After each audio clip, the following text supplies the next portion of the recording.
I'm hoping mm,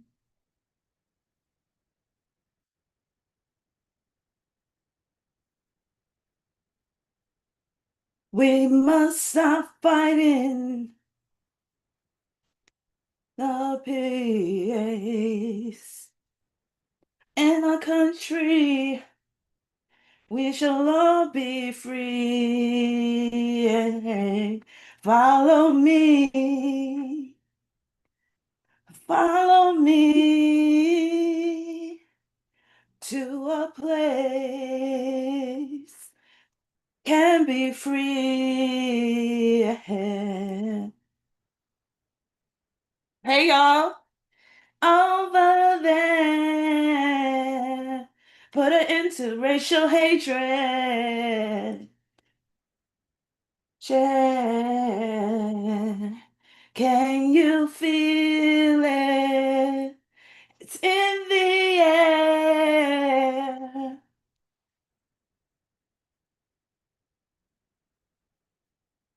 Can follow me,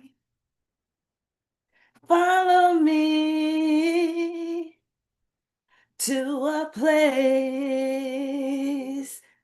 can be free. Yeah. All right. Mm-mm-mm. We got Red Bunny up in here. We got another bunny up in here. Hey, De'Ara. Hey, Tyrell. Hey, Ellie. Hey, Majestic Girl Games. Hey, Blazing Black Dolphin. Hey, Ellie. Oh, I said Ellie already. What's up, Dr. Ken? We got Kawaii Honey up in the house. Let's see who else called Ziz. Blazing Black Dolphin. Ali Brosia. You said no singing. You don't gotta worry. Cause basically I'm gonna be getting into Patrick Swayze tonight and well I might sing She's Like the Wind. I might sing that song. I might also sing I had the time of my life and I never felt this way before. Yes, I swear it's the truth and I owe it all to you. Come on, girl. Allie, you know me. Sometimes I gotta sing. But, that's me. But anyway, I hope everybody is doing well. Happy Virgo season. I'm glad to see everybody in here so quickly and early. So, as you can see from the title, this is going to be about Patrick Swayze. And I wanted to do this during Leo season with him being a Leo, but he is a Virgo rising, so, and he has Venus in Virgo, so this is fitting for Virgo season as well. So again, I hope everybody is doing well. Happy Virgo season. Shout out to all the Virgos and shout out to all my Diggable Planets. That's my channel members. Shout out to my patron members, my patrons. And then shout out to my clients, my subscribers, and anybody that is tuning in for the first time. You might want to consider clicking that subscribe button, and everybody should be clicking that like button because there's going to be some good content. So I'm not going to tarry too long because I got a lot of stuff to do after this live stream. Let me see what you said. Ellie said, I need some optimistic, hopeful music. Well, that song Follow Me, it makes me feel optimistic. And I feel like songs like that are really needed in this day and time because racism is at an all-time high right now. People are really like just sounding off on all fronts. All races are just attacking each other. And it's just it just makes me sad, especially in 2025. I'm like, we should be beyond this. But of course, the evils that be want to keep us divided. And I'm not going to make this live stream about race, but I do want to, touch on that real quick. And Virgo, being it's Virgo season, Virgo is a sign of integration. That's why during the civil rights movement, you had Uranus and Pluto in Virgo, because that was very much about integration and assimilation. Very Virgo. So Let me set up this live stream real quick. Hold on.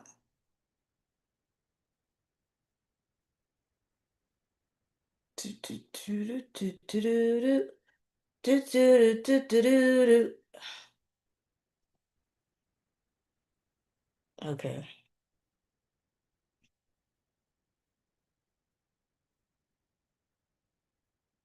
Just give me a minute. Do, do, do, do, do, do, do, do, do, do, do, do, do, do. Do, do, do, do, do, do, do.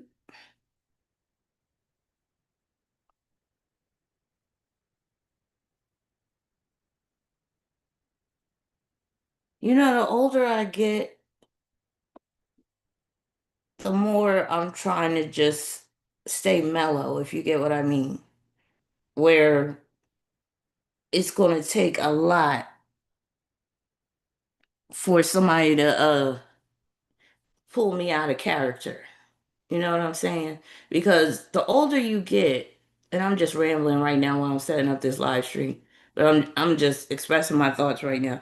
The older you get, if you're lucky enough to, live to be my age, if you're wise and if you're somebody that is you value peace in your life, you will start to become very selective when it comes to entertaining potential conflicts. You know what I'm saying? So you'll start to, number one, you'll start to avoid situations and relationships that are going to be filled with conflicts and drama and all that. But then, even when you want to live a peaceful life, people are still going to try to test you.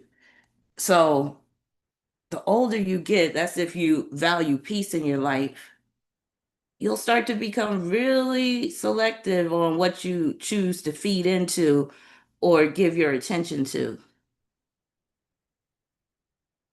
All right, I think this is it. Let me just set this up.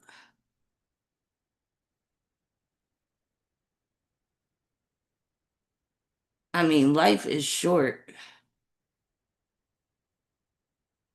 I mean, I can't believe how fast my life has gone so far. And it's like, now that I'm older and wiser, I'm like, I don't got time for the drama. I don't got time for the bullshit. I don't got time for the negativity. Like, if you're going to be negative, you could be negative, but just keep it over there. That's how I feel. Or if you want to bring it to me, I'll just ignore it.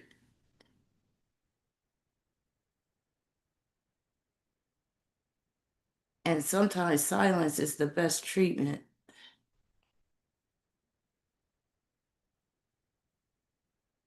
All right.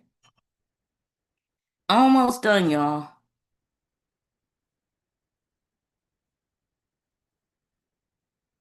Okay. All right, so I'm setting the chat to subscribers only. So if you want to participate in the chat, then you need to subscribe. All right, so again, Virgo season is just underway. We're only a couple of days in. Hey, Cameron, how you doing? What are you talking about? What about my toes?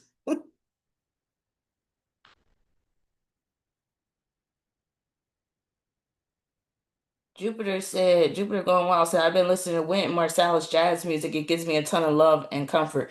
You know what, Jupiter, I've been on the jazz tip lately too. I've always loved jazz because I grew up with jazz. My dad, big time jazz fan. But as of late, I've been listening to a lot of Herbie Hancock stuff. Oh my God. I didn't realize how great that man was. I mean, is, because he's still alive. But yeah, I love some jazz. Ellie said, worst sign to exist. What sign? Hey Justin, how you doing? I'm glad you joined me. So did you get my email?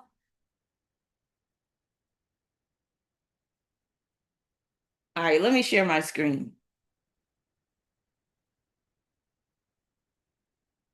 Now, is there anybody in here? It's only 27 people up in here right now, but is there anybody in here who does not know? Oh yeah, I remember that, Cameron. That was creepy. Real creepy. Every now and then I'll get somebody like that it's like really makes my skin crawl. But What was I gonna say? Is there anybody in here? Oh, I love you too, Justin. Is there anybody in here that is not familiar with Patrick Swayze and his work?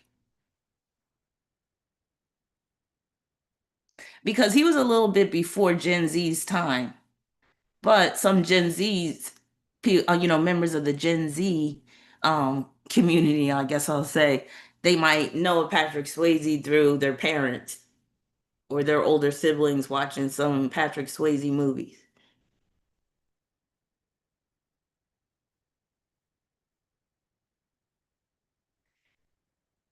CA Cutie said, I've been listening to Sade and James Taylor. Yes, I love both of them. James Taylor, though, some of his music makes me want to cry. That's why I can't listen to it all the time. Hey, Golden Owl. You said Herbie Hancock is basically a jazz musician. You wouldn't guess it from the song Rocket. Yes. One of the songs I love that I discovered of his not too long ago is Chameleon. Oh my God. And then I love Watermelon Man. Yo, Herbie Hancock. And hip hop artists have sampled his music quite a bit. Hey Tara, how you doing? Red Bunny said Roadhouse, he is so hot in that, even if he is wild the fuck out. I loved Roadhouse. Me and my sister went to the movie theater to see that. That tells you how old I am. Because we were like 14 or 15, 17 at the time. And yeah, we went to the movie theater to see Roadhouse. We had a ball. Constance said, I watched North and South with my mother. I never watched North and South. I love The Outsiders, which is another movie he was in. That was one of his first movies. Oh, let me share my screen. I'm getting distracted.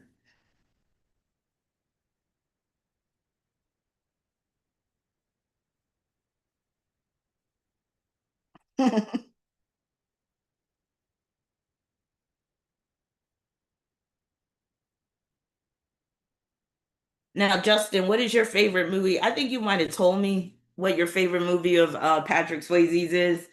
And you know what? I meant to watch the rest of Ghost before doing this live stream. I just didn't have time.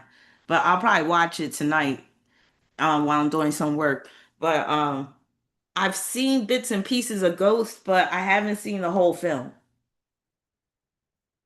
For some reason, I've never had a strong desire to see the whole thing of Ghost. I don't know why.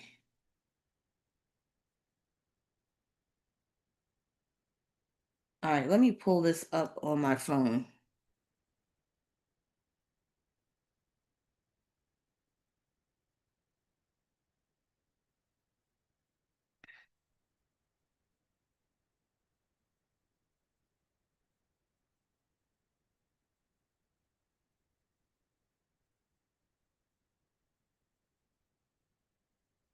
Okay. Hey, Awkward Letter. Yes, I loved Outsiders. Wait a minute, who was Johnny Cade? Wait a minute, was Johnny Cade Patrick Swayze's character? Oh, Red Bunny, you gotta see the Outsiders at least. And then Red Dawn. I loved him in Red Dawn. So Justin said, watch the whole movie. Ghost so good. Him and Whoopi chemistry is so amazing. Okay, so since you said that, I'm gonna watch all of Ghost. We should watch Ghost during a watch party, but you know how choppy that shit is. If Let me see what I can do about that. Yeah, we could do a Patreon watch party. It's a shame we can't do it via YouTube, but the copyright stuff. I remember I tried doing it one time. It didn't work. All right, so Patrick Swayze, natal chart, and numerology. Couldn't come up with a title because his life really wasn't scandalous or anything, but there was some tragedy, like serious tragedy, of course.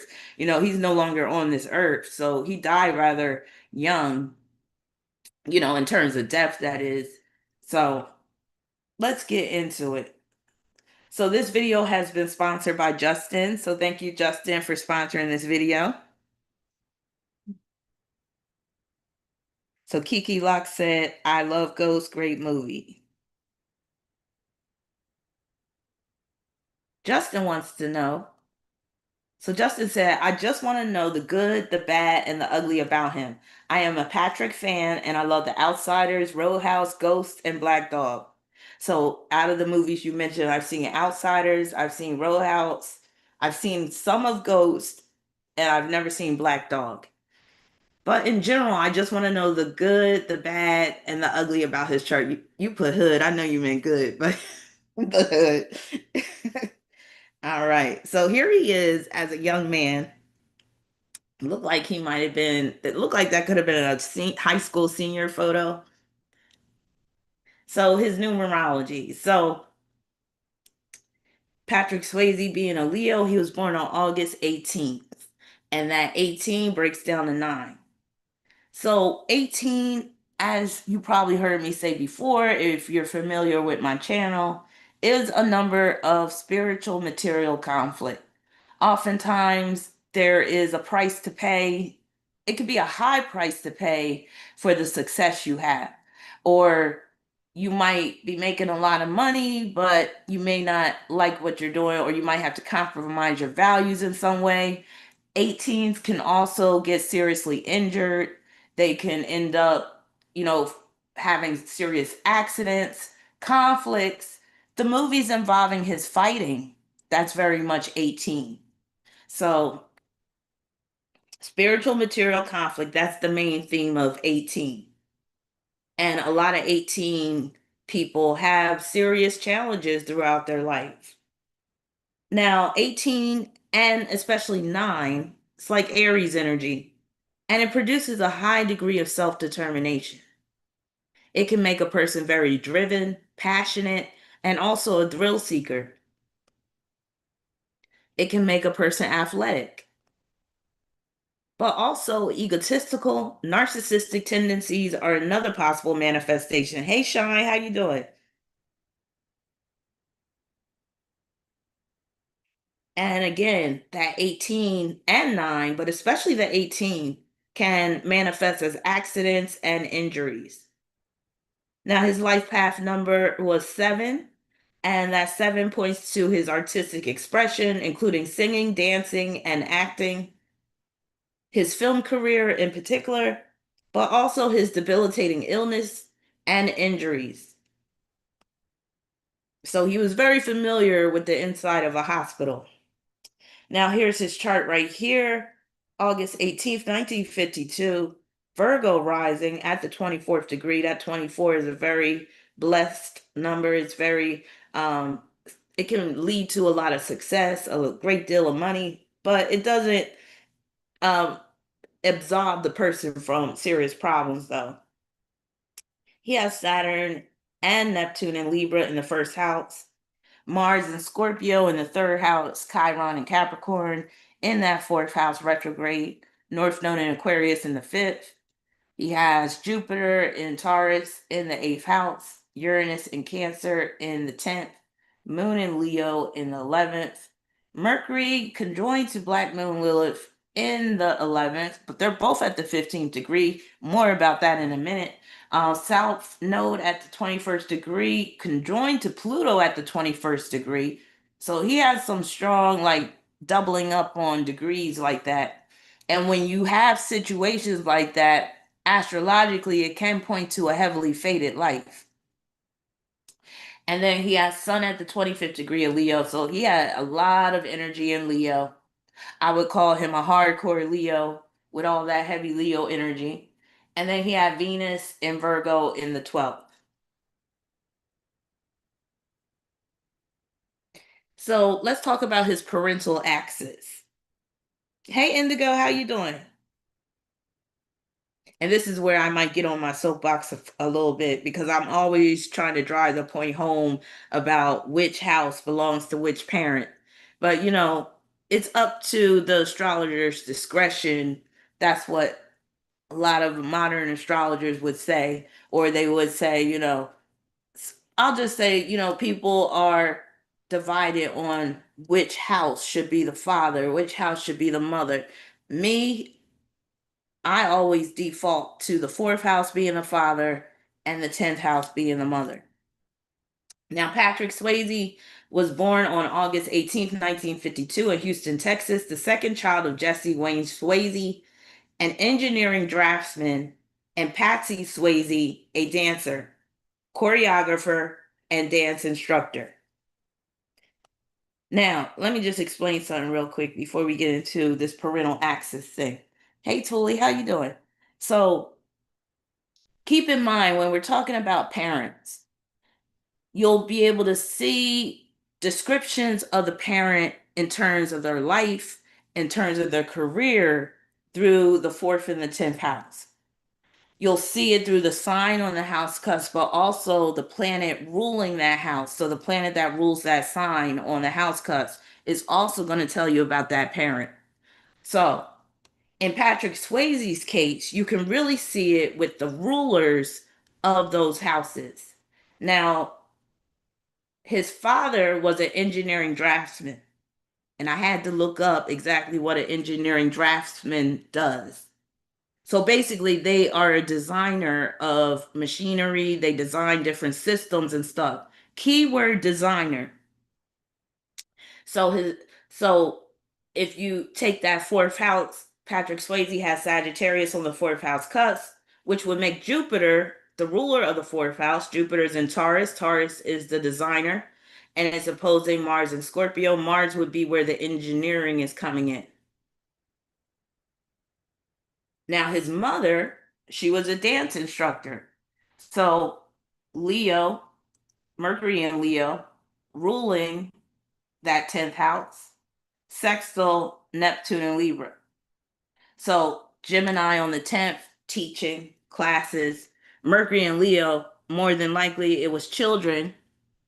Sextile Neptune and Libra. The Libra comes in with the dancing, the Neptune, especially Neptune and Libra. So, it shows right here, fourth house father, 10th house mother. When you take those rulers into account, it really stands out. So again, here it is right here. Fourth house Sagittarius, Gemini on the 10th. Athletic ability. Now, he concurrently practiced martial arts such as wushu, taekwondo, and aikido, which he used to channel his self-deprecating rage. So he had some self-deprecating rage going on.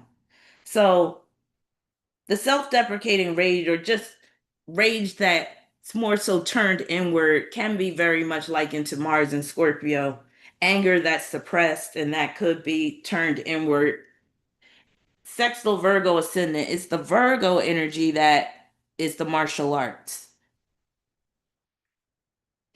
Venus in Virgo trine Chiron in Capricorn. So that could just represent his martial arts training and even mentorship that he received in martial arts.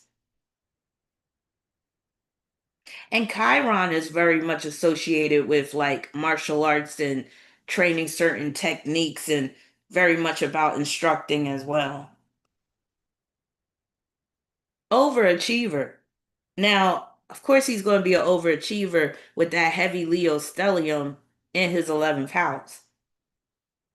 Now, during this time, he pursued multiple artistic and athletic skills such as ice skating, classical ballet, and acting in school plays. So that Leo stellium, including his unaspected moon, made him so much into athleticism and also being a performer. Venus in Virgo in the 12th, that's very much him learning classical ballet. That 12th house is very good for like dancing. And then Virgo is about being classically trained. And then Saturn conjunct Neptune and Libra, trine Gemini midheaven. That's him doing a variety of different dances, ballet, also him being in the stage, I mean, school plays, all that. Weak at the knees. Now, he also played football during high school, hoping to receive a football scholarship for college until a knee injury ended his career. So he was weak at the knees. And it makes sense because he has Saturn conjoined to Neptune in his first house. So this Thor's hammer is also pointing to the issue with his knees. So he had Jupiter in Taurus, Chiron in Capricorn. So it's the Chiron in Capricorn in particular. Sun, Pluto, South Node, and Leo. So this Thor's hammer is pointing to not just one knee injury, but he had a few of them. The American choreographer Elliot Feld planned a ballet for Swayze and Mikhail Baryshnikov, prevented by Swayze's knee reconstruction. So Saturn in Libra squaring Chiron in Capricorn. His issue with his knee prevented him from being able to dance. The Outsiders. Swayze became better known to the film industry after he won the role of Daryl Darry Curtis in Francis Ford Coppola's 1983 cinematic adaptation of S.E. Hinton's novel The Outsiders. I remember having to read the book in high school, and then we saw the movie, which was a real treat. So his basically breakthrough film is shown through this grand trine in his chart. And this grand trine involves his Neptune in Libra, trining the North Node in Aquarius. North Node in Aquarius is in trine with that Gemini midheaven. So that North Node in Aquarius is pointing to the movie being about friendship, and then the Neptune influence, that's the Outsiders.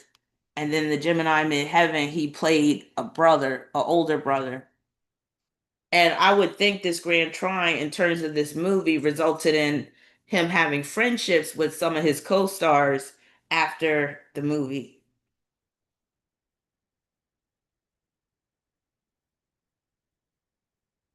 Red Dawn. The following year, Swayze, Hal, and Hal's friend, they're talking about C. Thomas Hal. I always thought C. Thomas Hal was such a cutie. So the following year, Swayze, Hal, and Hal's friend and fellow The Outsiders actor Darren Dalton reunited in Red Dawn along with Jennifer Grey. So Red Dawn is represented by Mars and Scorpio opposing Jupiter and Taurus, because that movie, like, it basically is showing this opposition because they had to go underground. There was these spies, and they were basically being taken over by the communists, and they had to stockpile food and stuff, and their safety was in jeopardy, and there was these concentration camps that their parents were put in. Like, it's a really good movie. They even did a remake of it. I never saw the remake though.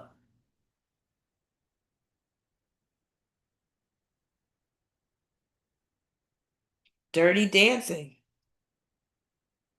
Swayze starred in 1987's Dirty Dancing, a low budget movie planned for only a 1 week release, after which it was to go to video. Swayze played resort dance instructor Johnny Castle alongside Jennifer Grey. The story enables Swayze to dance and romance Grey and showcase his professional dance training. In addition to acting and dancing, Swayze co-composed and sang one of the songs on the soundtrack for Dirty Dancing, She's Like the Wind. See, with what his chart was basically represented, Swayze felt like there was nothing he couldn't do. He felt like he could dance, he could act, he could sing, and that's not even, the end of it. You'll see as we go on, like, this was a man for all seasons. Like, he wanted to live his life to the fullest, and he definitely did. Like, he did everything that he possibly wanted to do, I'm thinking, before he left this earth, which is so Leo. So Neptune in Libra in his first house, sextile Pluto, and South Node in Leo, that's the dirty dancing aspect. Now, Dirty Dancing, it was a good movie, but I remember it took some coaxing on my sister's behalf, or on my sister's part, to really get me into the movie. My Scorpio sister in particular. I was kind of reluctant to, because to me, the movie was kind of slow and boring in the beginning, and I really didn't understand it because I guess my Mars and Gemini had me distracted. But I do remember, finally sitting down and watching Dirty Dancing with her. And I did like the movie. But is it a movie that I can watch over and over? Not really.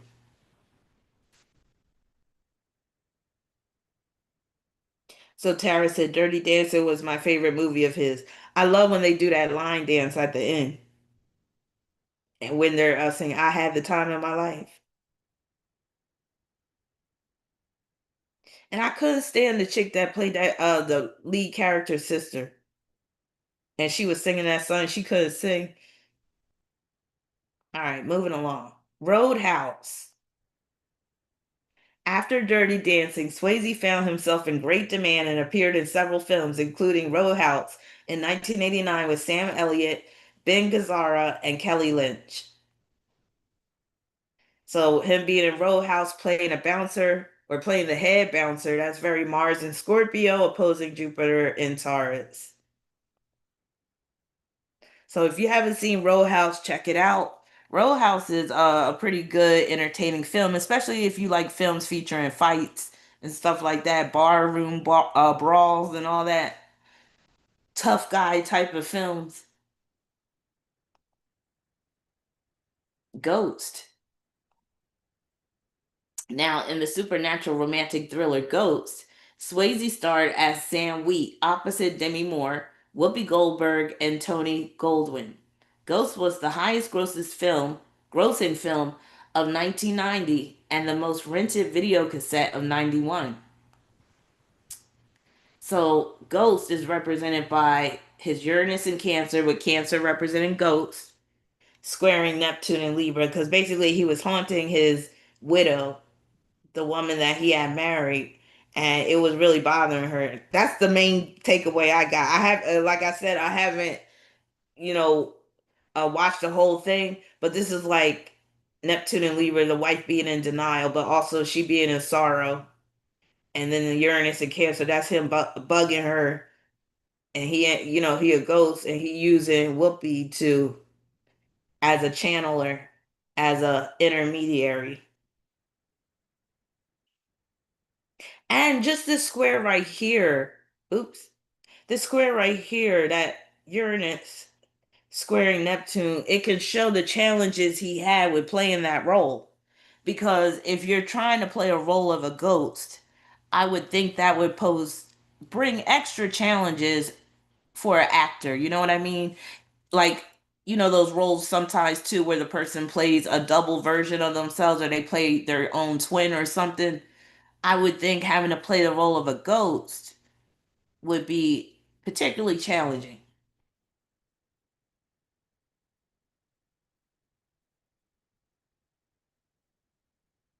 Point Break. Now, this is a movie I haven't seen, but after reading what it was about, I was like, I might want to check this out, especially with Keanu Reeves in it.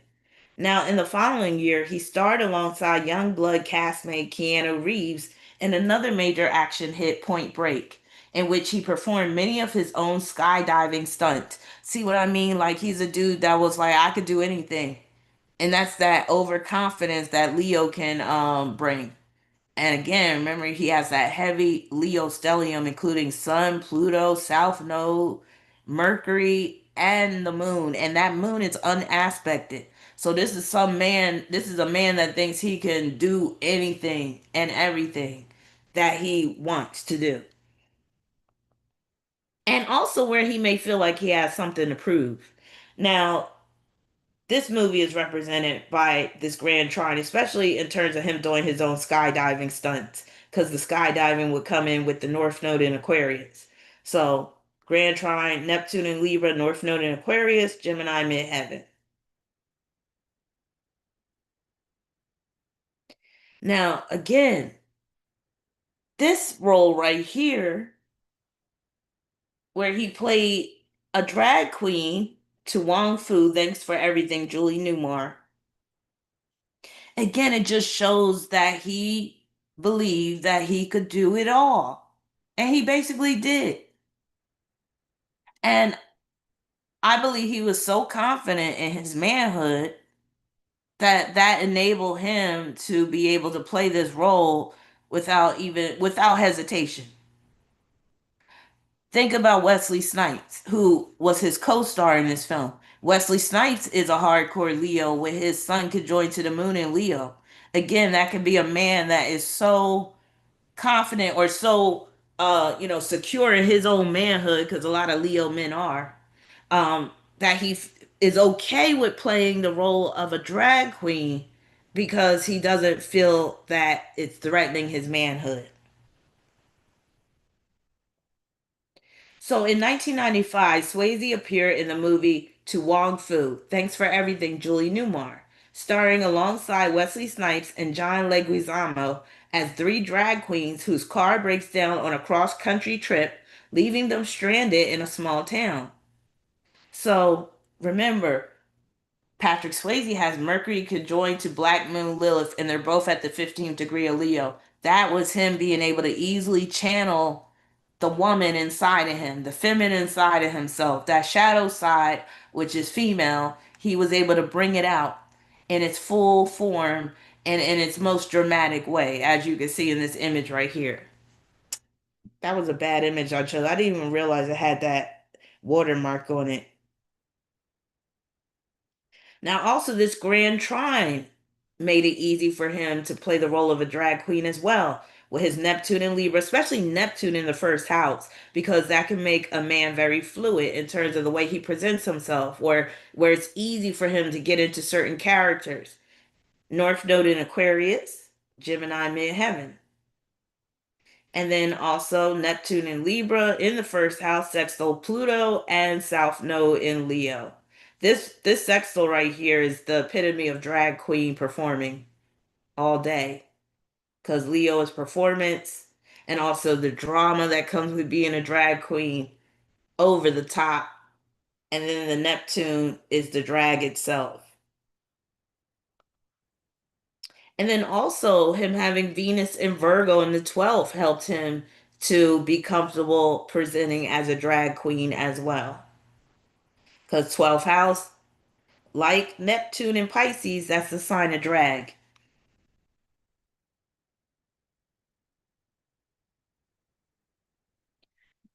Donnie Darko. Okay, Justin, you was like, I want the good, the bad, and the ugly. So this is the part where we're going to get into some potentially ugly stuff. And this is what kind of gave me a little like caused me to raise an eyebrow a little bit because I was kind and I was just like, I don't know. I'll just say this. I don't care how good somebody appears on the surface. If they've been in Hollywood for years and been successful, they're all suspect. That's all I'm saying. And I'm not saying that, I'm really suspecting him of being this way. But when you see certain things in the chart, and then when you see them playing certain roles, then it can make you a little, suspicious a little bit, just a little bit. So if there's any dark side, or if there was any dark side to Patrick Swayze, it would be this. So let's get into his role in the film Donnie Darko. Has anybody ever saw the movie Donnie Darko? Ali said, it's been said that Patrick's mom was physically abusive to him. Lisa, his wife, was allegedly physical as well. It's interesting you said that because I was thinking about something dealing with his mother. Interesting. I forget what it was that I was going to talk about. But I wouldn't be surprised if that's the case. Oh, it's his birth number. That's right. His birth number 18 because a lot of 18s can have serious conflicts with their mother. So you're probably right. All right, so has anybody seen the movie Donnie Darko? I love the show Pose Indigo. That was a good show. That head queen was a bitch. I forget what her name was. But she was a bitch that you love to hate. You know, I mean, she was that you love to watch. I'll say that. I might need to rewatch some of those episodes. So you never saw it. Watch Donnie Darko. It's one of those, how would you, it's like a science fiction, but also like fantasy, not fantasy. It's one of those offbeat movies that you got to watch more than once to even understand it. Now, in 2001, he appeared in Donnie Darko, where he played a motivational speaker who was revealed to be a closeted PDF. You know what I mean? The film later obtained a cult following. So, when I got to this film, and when I was, just going through his life story, I started to go through his chart and I looked for a certain asteroid that is common in the charts of child predators. So that was the main thing I was looking at for. But keep in mind that every role that an actor plays in films will be seen in the chart. So the fact that he played this closeted PDF child predator, you could just say, oh, well, that's why he has these aspects in his chart. But you know what they also say? Art imitates life, or life imitates art, whichever way you want to put it. But you could say art closely resembles real life. So, again, I'm not saying this is actually the case with him, but Justin, you did say you wanted to know the good, the bad, the ugly. I'm just saying this is the potential ugly side. So, one of the aspects that could, well, I'll just say that pertains to this role where he played the role of a child predator is his Sun conjunct Pluto and South Node in Leo. You know, Leo deals with children, squaring Mars and Scorpio. That's the epitome of child abuse aspect. Now, Patrick Swayze didn't have any children of his own. His wife did get pregnant at one point and she miscarried. So this square can also play out as the miscarried baby as well. So again, I'm never the type to just jump to conclusions and be like, "Oh, he's definitely was like this." I like to, do a process of elimination and say, okay, how else could this square have played out? So we know that his wife had a miscarriage. So he suffered the premature death of a child. Even though that child was not yet born, it's still considered the death of a baby, death of a fetus. So that can very well be Sun conjunct Pluto and South Node in Leo squaring Mars and Scorpio, but that can also play out as a child abuser as well. So the fact that he played one in this Donnie Darko movie is representative by this square right here. Now, he has Neptune conjoined to the asteroid Hebe. That's the asteroid that I'm talking about that will show up in the charts of child predators. I've seen it time and time again. And that's the asteroid I was looking for in particular. So when I saw that, I was like, oh shit, could he have been? Maybe. And again, you could say, well, that just means that he was in a film where he played the role of a PDF, right? So, yes, that could be the case. But this could also play out as maybe he never acted on his fantasies because Neptune is fantasy, right? Neptune is also movies.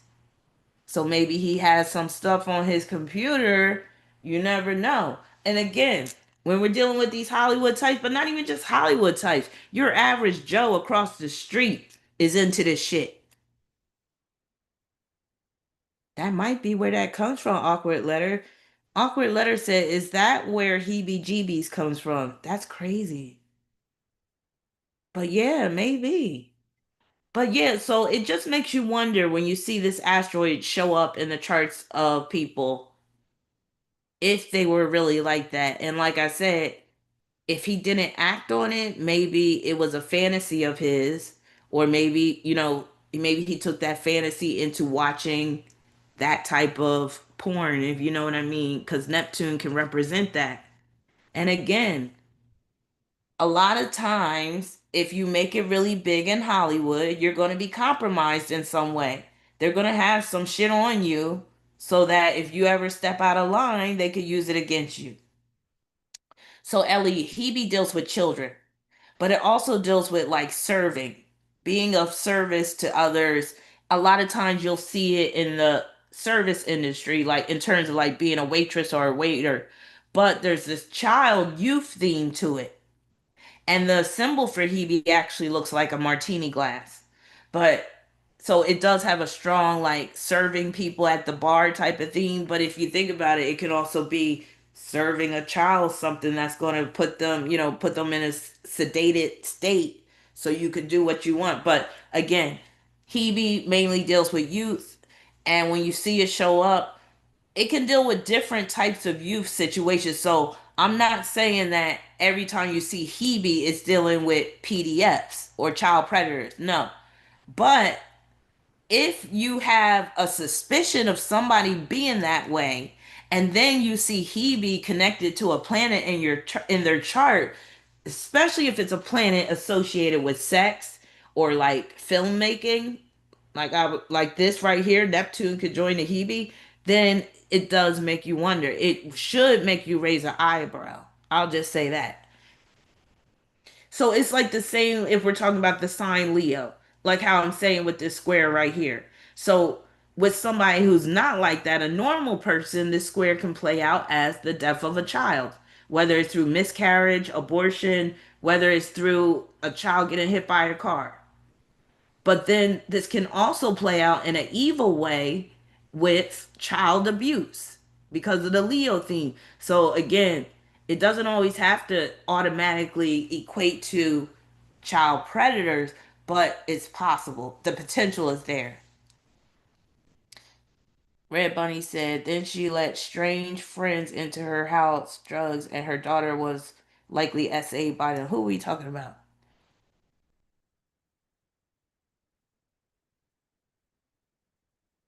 So again, should and with this being said, and wait a minute, do I have anything else to add? Okay, so this is another one. Mars in Scorpio squaring North Node in Aquarius is another one because this square can manifest as sexual perversion. And then with the Mars in the third house, that could be school. And remember, the role that he played was a motivational speaker. He would be speaking in schools to school students.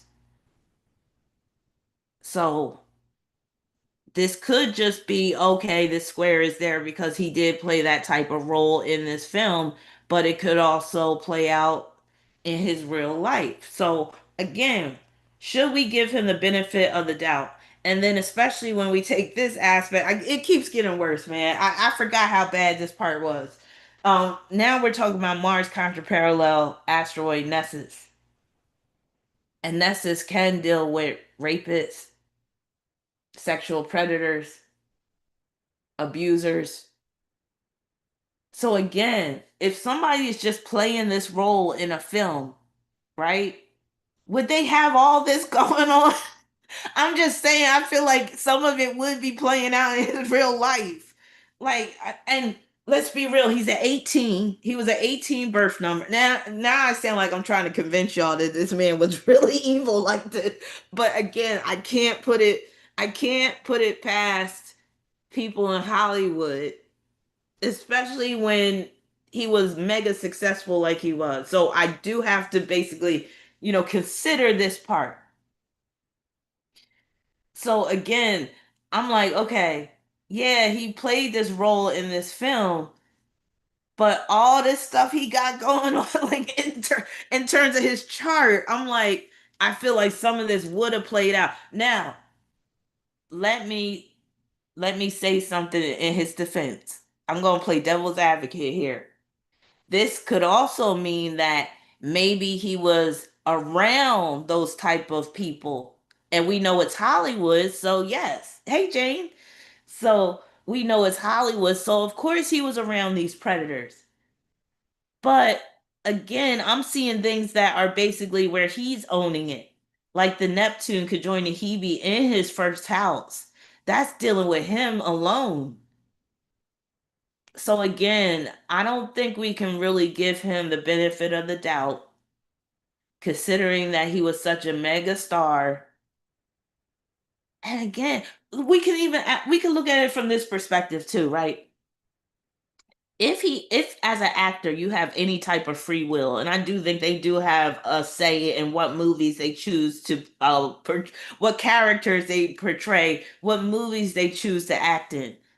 If you were an actor, would you play the role of a child predator or a PDF if that was really not who you were? I don't think if I was an actor, I don't think I could play that role. Like, let's take Monique for example.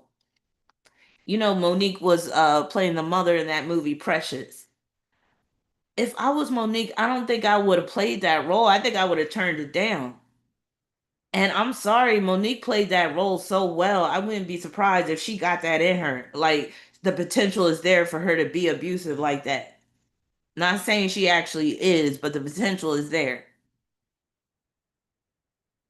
Ellie said, I mean, somebody gotta do it. The arrow said, I can't deal with this. He don't give me the heebie-jeebies. But that's what I mean. Like, you gotta question these things. Sometimes we just let things go right over our heads. Like, would you really be comfortable playing a role like that? I know I wouldn't. Red Bunny said, I think they got to have dirt on everyone in Hollywood in case they get it out of line. Yeah. Mm-hmm. That's what I'm saying. Nah. Indigo said, same awkward. I got that a lot when I was younger. When they would learn my actual age, they would be turned off, which made me sick. Yeah. I hate to even bring this up, but again, Justin, you said the good, the bad, the ugly, and I wasn't even purposely trying to find the ugly. I stumbled upon it when this movie, and I forgot. The thing is, I've watched Donnie Darko a number of times, and I totally forgot Patrick Swayze played that role. I totally forgot. So when this shit came up, I was like, oh shit, because in my mind, I'm like, oh, Patrick Swayze, he on the light side of the Leo spectrum. Oh, he was a good guy. I was really believing that. And then when this shit came up, I'm like, okay, maybe I need to think twice about how I feel about Patrick Swayze, like how I saw the light I saw him in. I mean, just think about it. He was an 18. 18s can be narcissistic. He was an overachiever. Sometimes you got to watch these overachievers. Because again, remember, oh shit, he also, damn, I told you it keeps getting worse. He also has Moon in Leo parallel Nessus. So again, Nessus is an asteroid that can deal with predation, rape, assault, an abusive man. So, man, but that could also, who mentioned the mother? Allie. Allie, you mentioned the mother being abusive, so that could deal with his mom being abusive too, with that Moon in Leo parallel Nessus. But yeah, it kept getting I'm just like, damn. So again, I'm not biased. Well, I'll just say I was biased in the beginning, thinking that he was this great guy and that he was on the light side of the Leo spectrum and he was one of the, good examples of Hollywood. But again, we can't give these people a pass simply because they look good on the surface.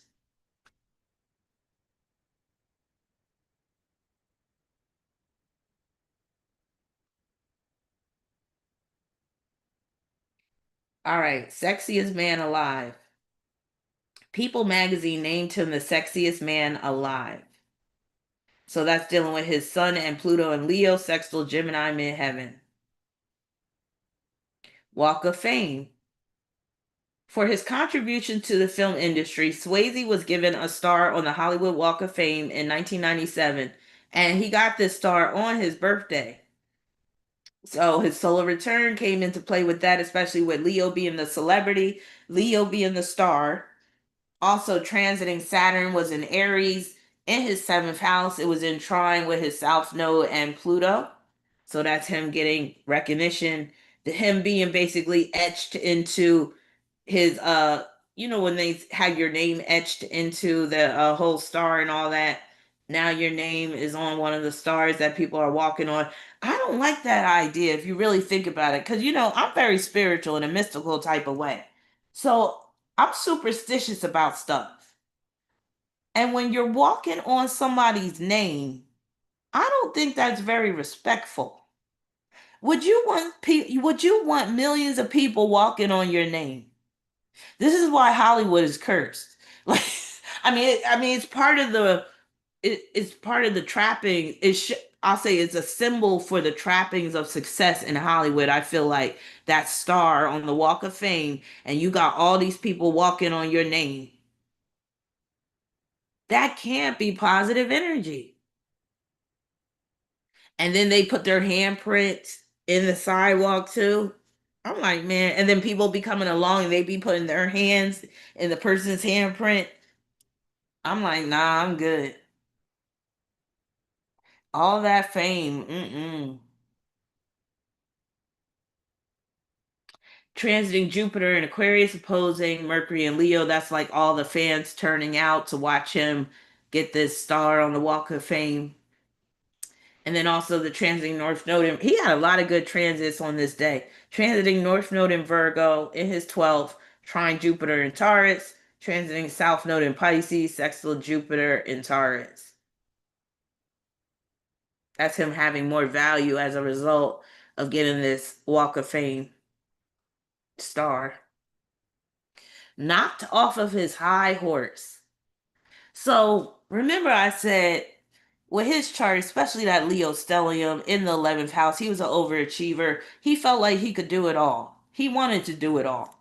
Now, Swayze was injured in May 1999 while filming HBO Letters from a Killer near Ione, California, when he fell from a horse and hit a tree.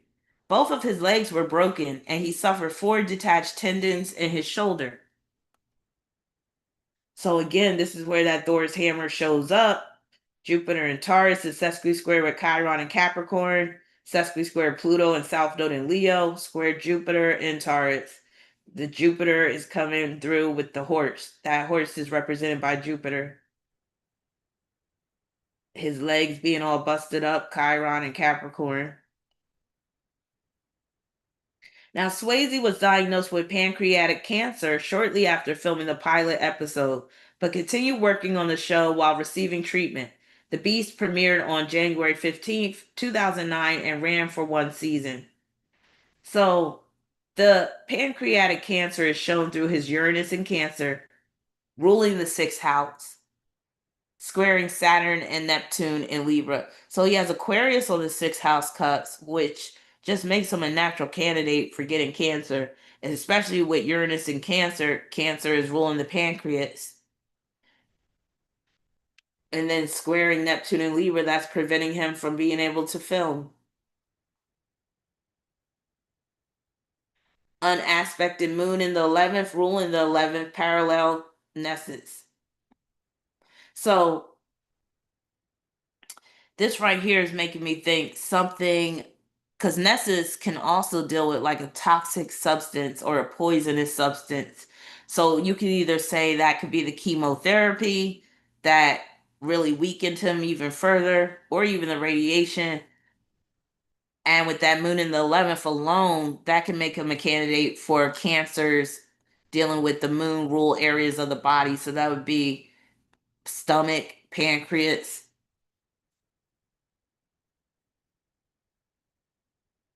Happily ever after.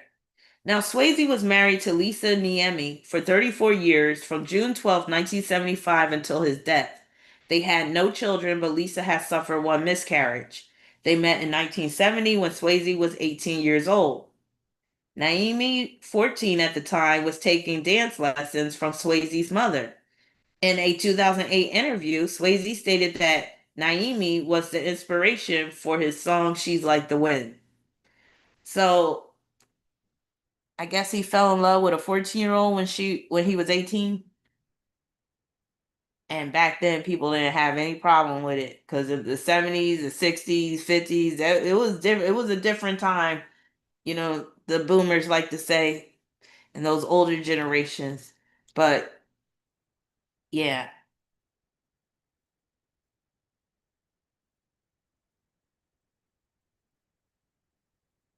So Neptune in Libra, ruler of the seventh, conjoined to Saturn in the first. So that produces a long-term marriage. Indigo, right? Right? This shit ain't making him look that great, is it? I'm just like, damn, Patrick.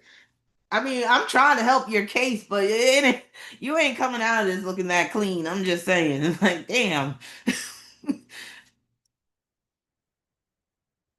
Indigo said technically that's still high school fish or ish. Yeah. Now, so yes, Neptune could join the Saturn, the very much long term marriage. Jupiter and Taurus, ruler of the seventh house through Pisces, trine Virgo ascendant. So that also is basically them working together.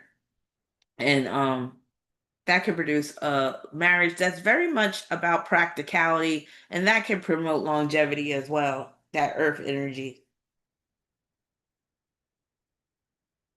Buddha blessed him.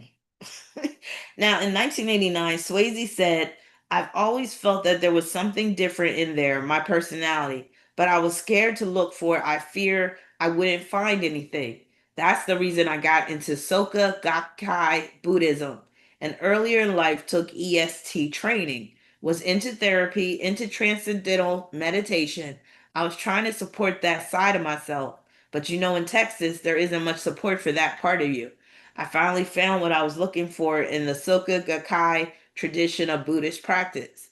Swayze said he loved looking into various belief systems and faiths, how it matters to other people, and how respecting other religious teachings is important to him. So him getting all into like this mysticism, very much Venus and Virgo, ruler of the ninth in the 12th, trine Chiron and Capricorn. So that's like him being trained in a mystical tradition. And Buddhism is very much like Virgo energy in some respects.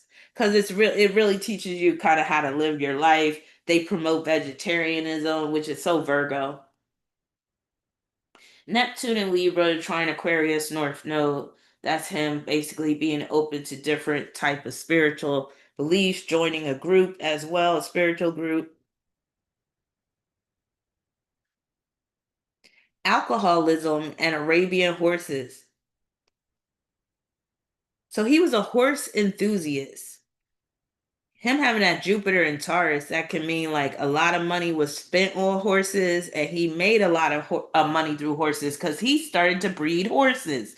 So again, when I tell you this man felt like he could do anything, yes. Now Swayze publicly recounted his 10-year battle with alcoholism after his father's death.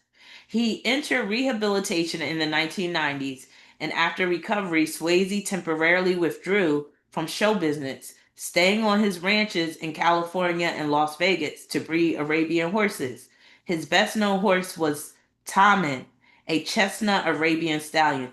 Jupiter and Taurus alone can deal with a very expensive horse, and those Arabian horses are very expensive.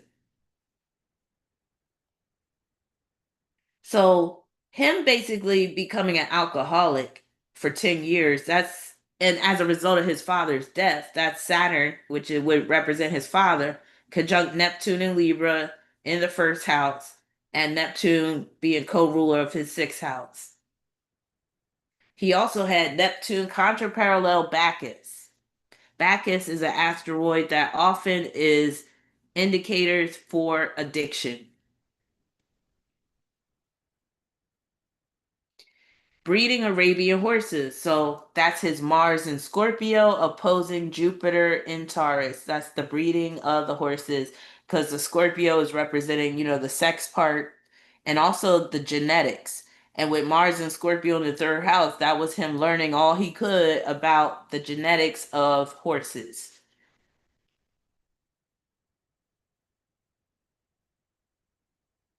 Hey, good looking, what you got cooking? So I just wanted to point out the aspects that basically produce some good looks. So that Saturn could join in Neptune and Libra in his first house definitely helped because the Saturn, when you got Saturn in the first house, a lot of times you're gonna have, some chiseled features. You could be cut, you know. And then the Libra energy produces that very pleasing look, that pleasing appearance. Also, the symmetry that comes into play with beauty. He also has Mercury and Leo in the 11th, his chart ruler, because he's a Virgo rising, sextile Neptune in Libra. So that resulted in him having some good looks as well. And then he had Neptune conjoined to Cupido, which could make him like a heartthrob, women like gushing over him. Oh, Patrick. Now, Patrick had this fixed grand cross in his chart. So even though he wanted to do it all, sometimes he would be humble. And it makes sense because he's a Virgo rising. When you got any type of Virgo energy, strong Virgo energy like Virgo rising, Virgo moon, Mars in Virgo, even Venus in Virgo, you got to be careful. You don't want to get too big for your britches because you will get humble in some way, shape, or form. And him wanting to be a pilot or being a pilot, I feel like that is also signs of his narcissism. Because again, it was like he felt like he could do it all. He wanted to be, he wasn't just satisfied with being an actor. He wanted to be an actor, a horse breeder, a singer, a dancer, a pilot.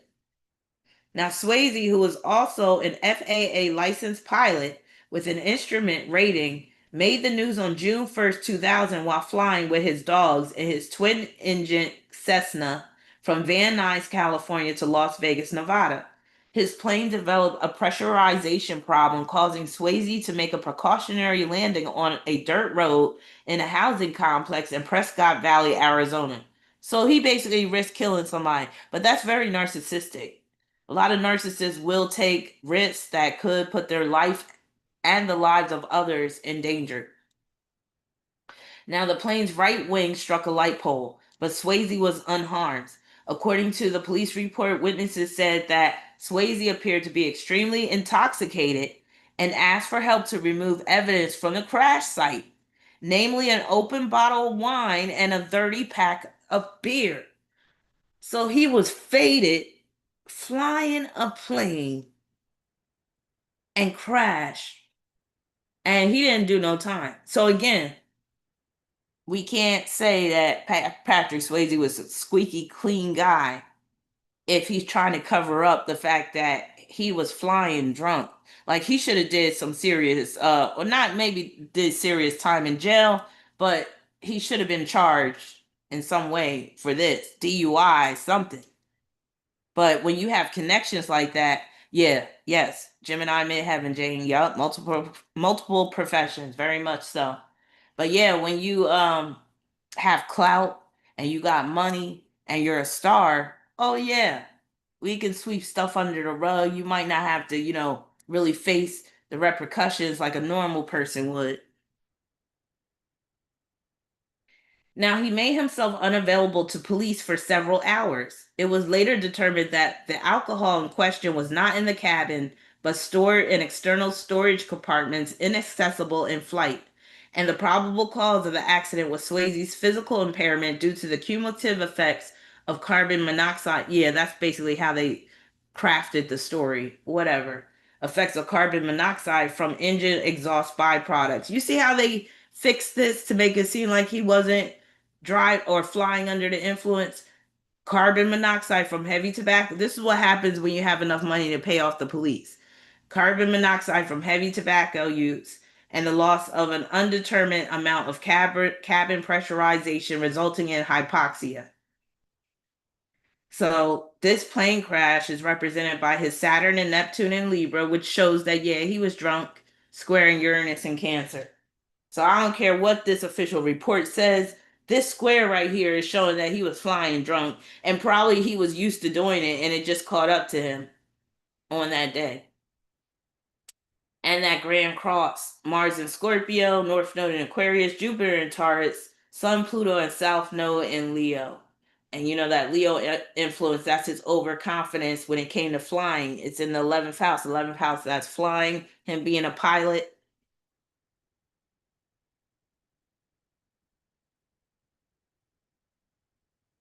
Now, on December 27th, 2006, Swayze and Naomi, who was also a licensed pilot, experienced a second incident while flying the Cessna 414 together en route to their New Mexico ranch. During the climb from the origin airport, they experienced a loss of power followed by a total failure of their right engine. Naomi, who was in the pilot's seat for the flight, successfully landed the plane in Van Nuys. After the second incident, the couple decided to sell it in favor of a Beechcraft Super King Air M400 KW, which they purchased through their company Prop Jocks Incorporated in June 2007. So again, this situation with the plane is represented by this square as well. And then that Grand Cross as well, resulting in these plane situations, these malfunctions, crashes. That North Node in Aquarius is showing that, yeah, it was part of his destiny to be a pilot, to be flying these planes and stuff. But since it's part of this fixed Grand Cross, yeah, it showed that there was going to be some problems. There was going to be some accidents. Chain smoker. Now, Swayze was a smoker for 40 years, once mentioning that he had smoked 60 cigarettes a day. When I read that, I was like, how is that even possible? Is that humanly possible? 60 cigarettes a day, that's insane. Now, he stated that his chain smoking had probably, what would that be? That's 3 packs. He stated that his chain smoking had probably contributed to the development of his disease, but continued to smoke cigarettes while undergoing treatment for cancer. So, him being a smoker, just being a Virgo rising alone can make people inclined to smoke because a lot of smokers they smoke to alleviate anxiety. But this square between his Virgo ascendant and Gemini midheaven is showing he had very high anxiety. So it makes sense that he smoked so much. Neptune contra parallel Bacchus. So Bacchus again is an asteroid that can play out as addiction. And this is just showing that he had hardcore addiction that basically was probably associated with his work, but that also led to health problems. So you know how some people they claim they can't, hey Felicia, you know how some people claim they can't do certain things unless, I mean, they can't perform work or certain duties or stuff unless they smoke or they drink or whatever. He was that tight with that 18 degree of Virgo. Or he would probably say, yeah, this ain't affecting my ability to work. But it can also show that, yes, his addiction eventually started to really create health problems for him.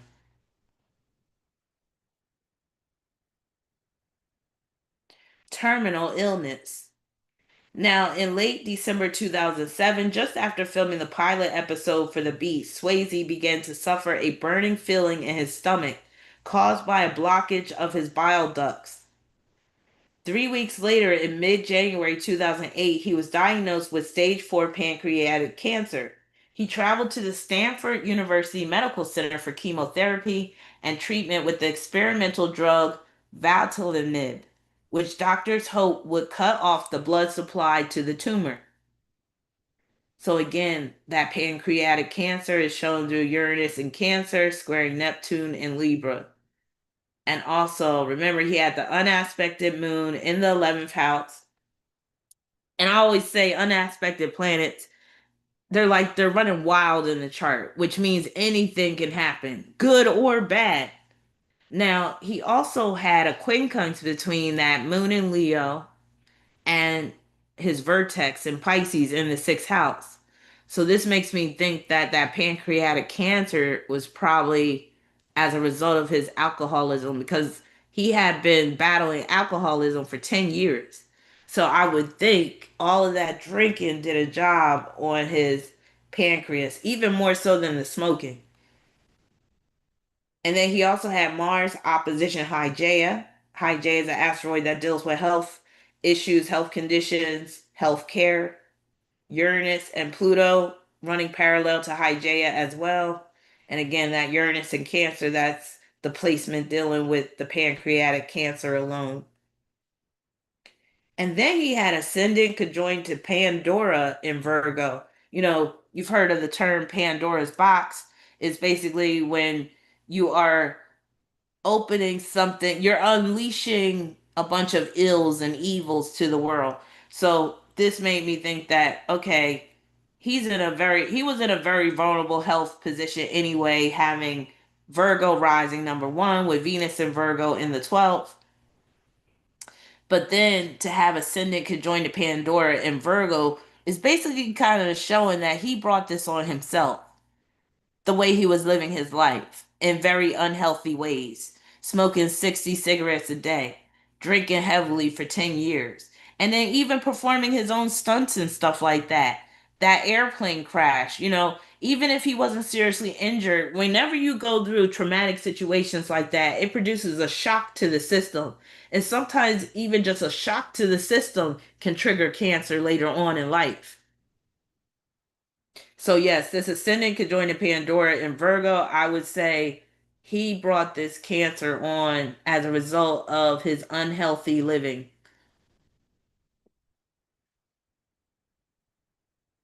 Now let's get into some of the transits that he was experiencing at the time of his death. As you can see, Saturn was right on his ascendant, which is a transit that can basically reduce you down to bones if you're already sick. So for a person that's not sick, when Saturn is on your ascendant and it starts to make its way through your first house, that's a great time to lose weight, especially if you need to lose weight. If you're sick, Saturn on the ascendant can basically either really debilitate you where you are starting to really lose too much weight, where it's really unhealthy, and now you're down to skin and bones.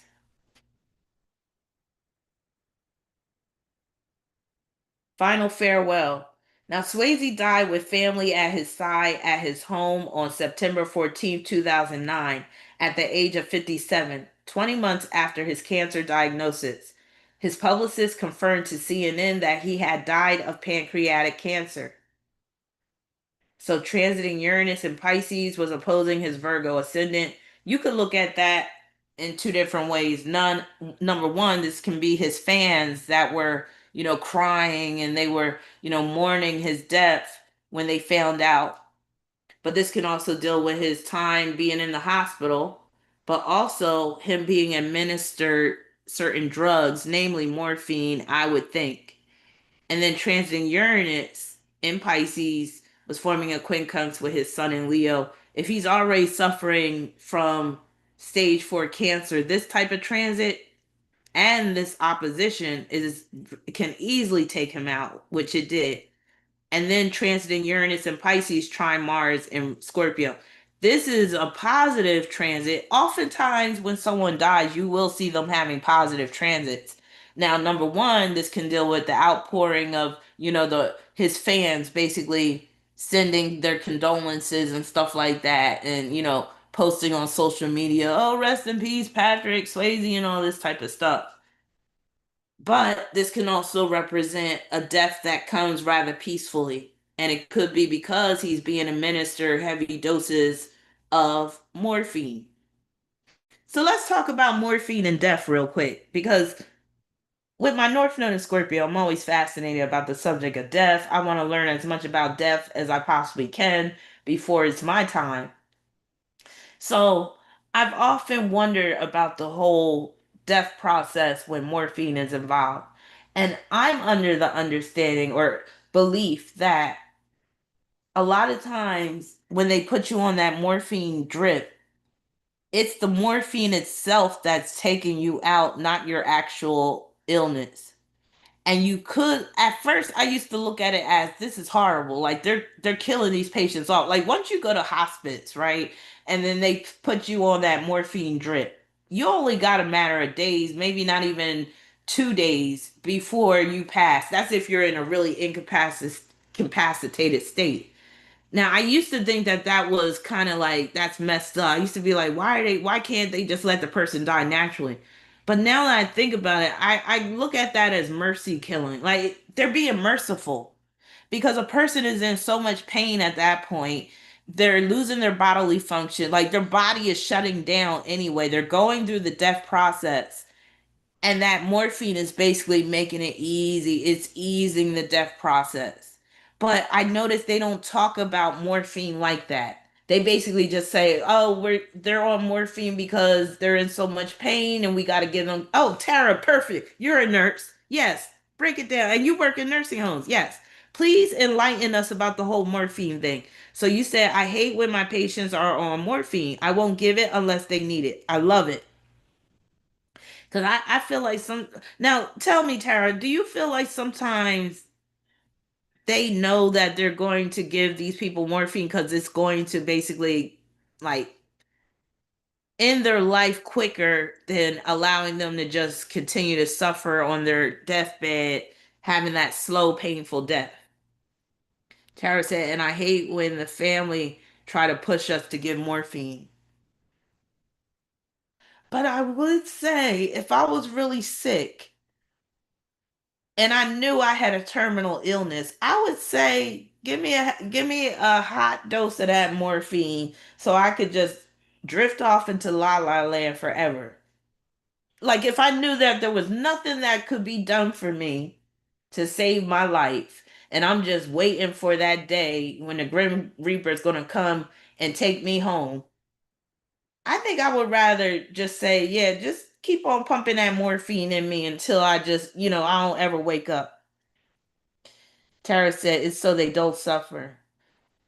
So yeah, I'm starting to look at it as more on the compassionate side. I just wish they would be more honest about it though.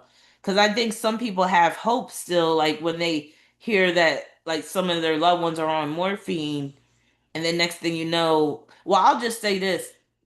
When my grandmother passed, it was like the day they put her on like a constant drip of morphine. I think she had passed the next day, or maybe that same night. Tara said, and it's basically like they drift off. Ellie said the morphine just makes it so the body relaxes and it gives away. But yeah, if you see these Uranus and Pisces transits that Patrick Swayze was going through, a lot of it is dealing with him being drugged up. And it could be morphine, it could be another drug. What's that drug that Michael Jackson was on? I was given that when I went under surgery. Propofol. I don't know if they use that for terminally ill patients, but Belizean baby said morphine completely changed my thinking about addiction when it was given to me because of a kidney stone. It felt warm and oh so good. Wow. Red Bunny said it is traumatic seeing your loved ones in that state, though on the morphine drip. Yeah, I can imagine. Propofol, but it's not as strong. Okay. But yeah, so again, I'm mainly just saying these transits dealing with Uranus and Pisces, making aspects of his chart. A lot of that's dealing with him being on certain drugs that help to ease his death. And you really see it with transiting Uranus and Pisces, trine Mars, and Scorpio. That could be an intravenous drug that is administered that helps to ease his death, make it easier.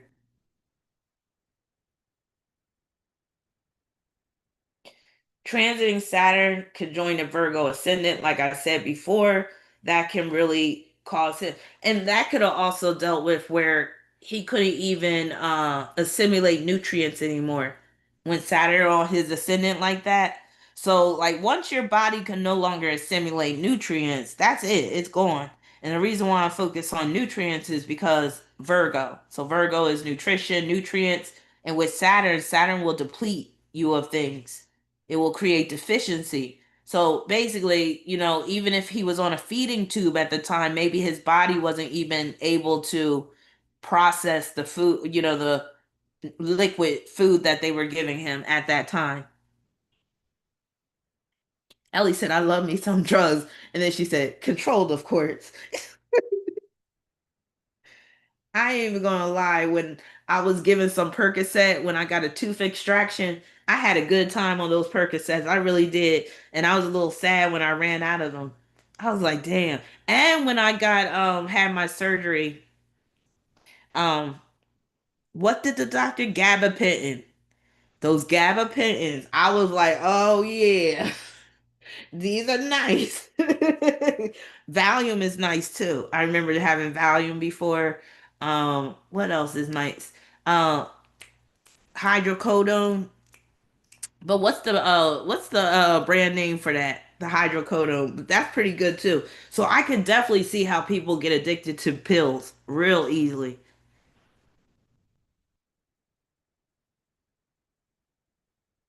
Transiting Neptune was in Aquarius. It was opposing his sun in Leo. That's enough to take a terminally ill person out as well. And then transiting Neptune in Aquarius was making a quincunx with his Virgo ascendant. So that concludes my reading on Patrick Swayze. Like, what do y'all think? How do y'all feel about like that one section about him possibly having the potential to be a predator? And again, those aspects are in his chart. We could simply say because he played that role in one of his films. But like I was saying, there was so many reinforcements of that type of energy in his chart that I'm like, maybe some of this was actually playing out in his real life. Awkward letter said hydrocodone was my ish when I was in recovery. It's like a blunt in pill form. Man. And you know what? Sometimes life be like that where you need something to take the edge off, whether it's physical pain or emotional pain. Yes. Jupiter going wild said, I hate drugs. One time I got a wisdom tooth removed and it made me sad and whiny. I threw it down the toilet. Yeah, some people, they really have negative adverse reactions from drugs. Red Bunny said, I'm hoping it was because his mom was abusive and he played that role. I'm hoping to. I hope that, matter of fact, we can consult the cards on this one. I hope that he wasn't like that. Now, how should I phrase this question for the cards? Was he, okay, how do I put this? Was Patrick Swayze into okay, we're going to do this. Was Patrick Swayze into anything deviant sexually? Did he have any sexually deviant desires? We're just going to put it like that. We're not even going to put children into it. Did Patrick Swayze have any deviant sexual desires? Justice said, still never in a million years would think of him as being a potential predator, right? I mean, when I really think about his vibe, his energy that he gives off, I really don't get that from him. When I look into his eyes, I really don't get that from him. That's why I was really like kind of like thrown off when I got to that part. I was just like, damn. All right, so was Patrick Swayze into anything sexually deviant? And then we'll go from there.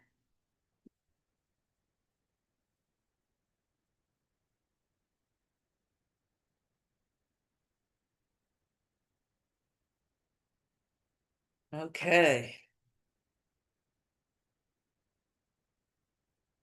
So I'm doing a four-card reading situation challenge, advice, outcome.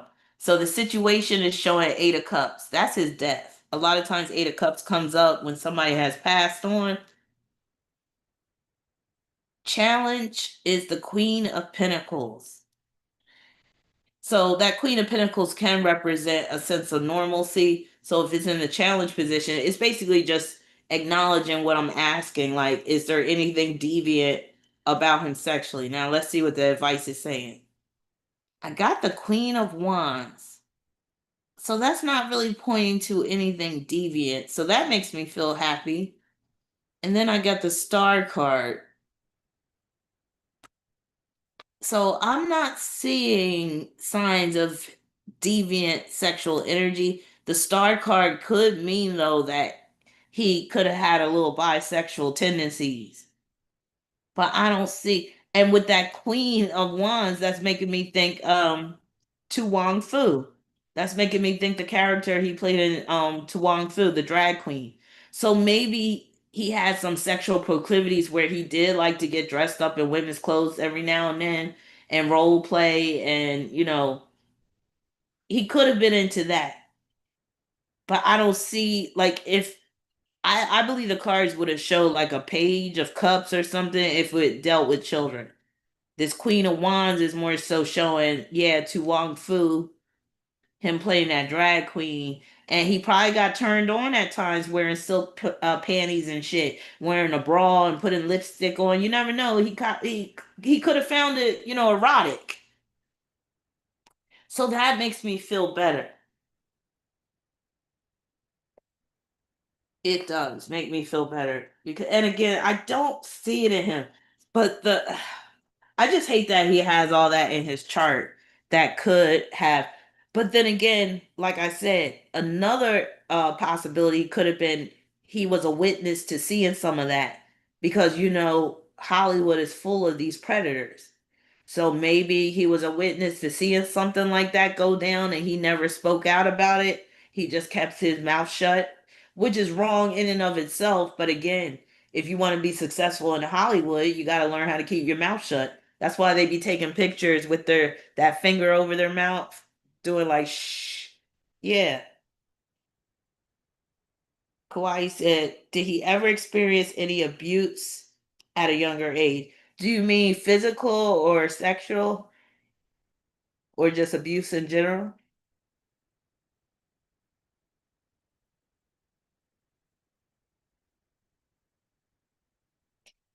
Ellie said, in what ways was his mom abusive?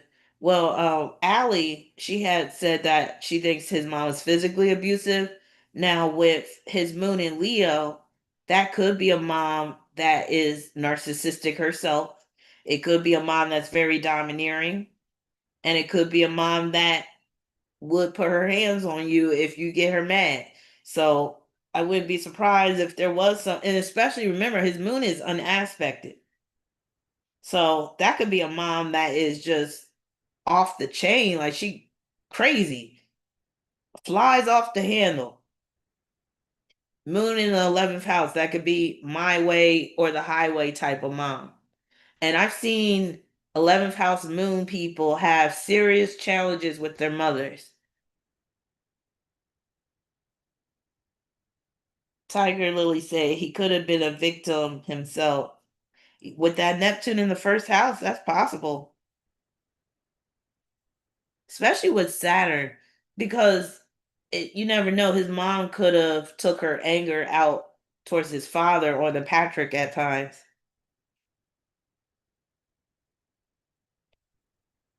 You said any emotional incest between him and his mom. Now he did have Uranus in Cancer in the 10th. Let's go back and look at his chart. So he had Uranus in Cancer in the 10th, squaring Saturn and Neptune. I will say that that energy could represent a mother that causes him to have a twisted view of relationship or where his relationships could be somehow dysfunctional. Even though he was married to his wife for 34 years, there more than likely there was something dysfunctional in that marriage with Uranus squaring Saturn and Neptune. So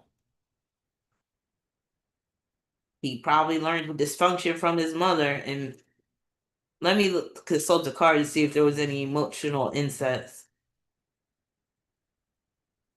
It might have been because now I think about it, his South Node being conjoined to Pluto, and a lot of times the South Node does deal with your mother. There could have been some issues like that, but let me see what the cards say.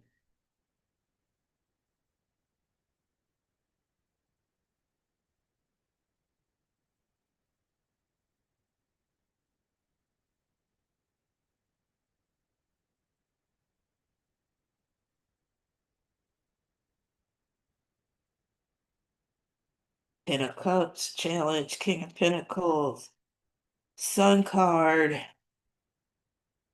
So I got the Sun card followed by the Eight of Pentacles.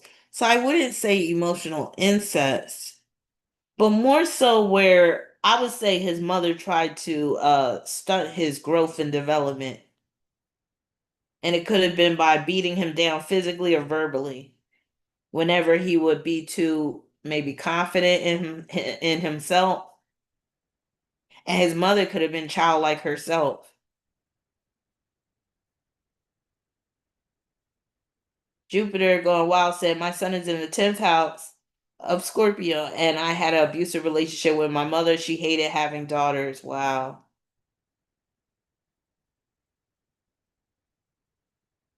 That's exactly what it is, Red Bunny.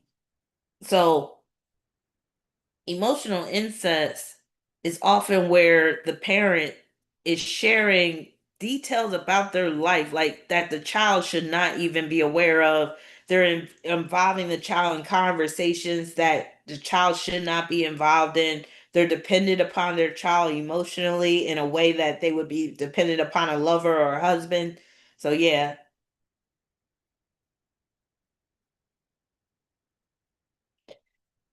some mothers are so attached to their sons that, and it could be very much the case with his moon and Leo, where she will do things to kind of sabotage his growth or try to thwart it because she doesn't want him to grow up, leave her, and get married to another woman.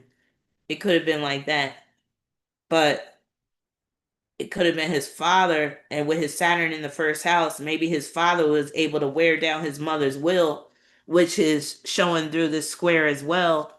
Saturn square Uranus. I would think his father was more of his ally. So remember, when his father died, he became a hardcore alcoholic. So his father was his ally. Once he lost his father, he probably, now he's just left dealing with his crazy mom, and that probably really drove him to drink.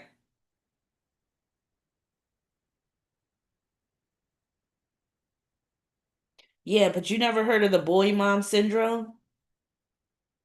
Some boy moms, and thankfully I'm not like this with my son, but some boy moms, they do not want their sons to like grow up and be independent men and leave them and get married to a woman. And they'll coddle their sons and all that type of stuff.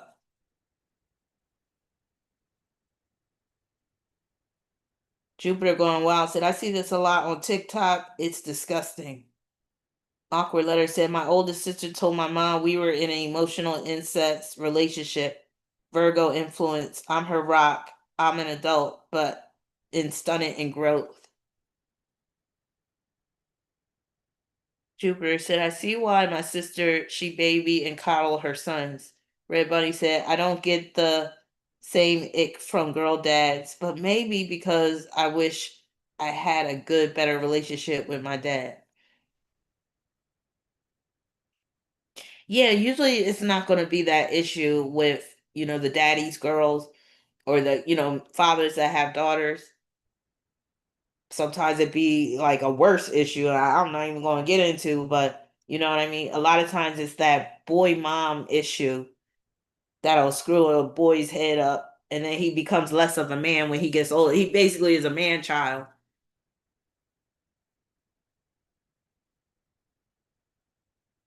Yep. But yeah, that's that. I think I'm gonna head on out. Because again, I got work to do. I got done kind of early because it's not even 7 o'clock where I'm at. But has anybody did anything fun this summer? Have you gone anywhere?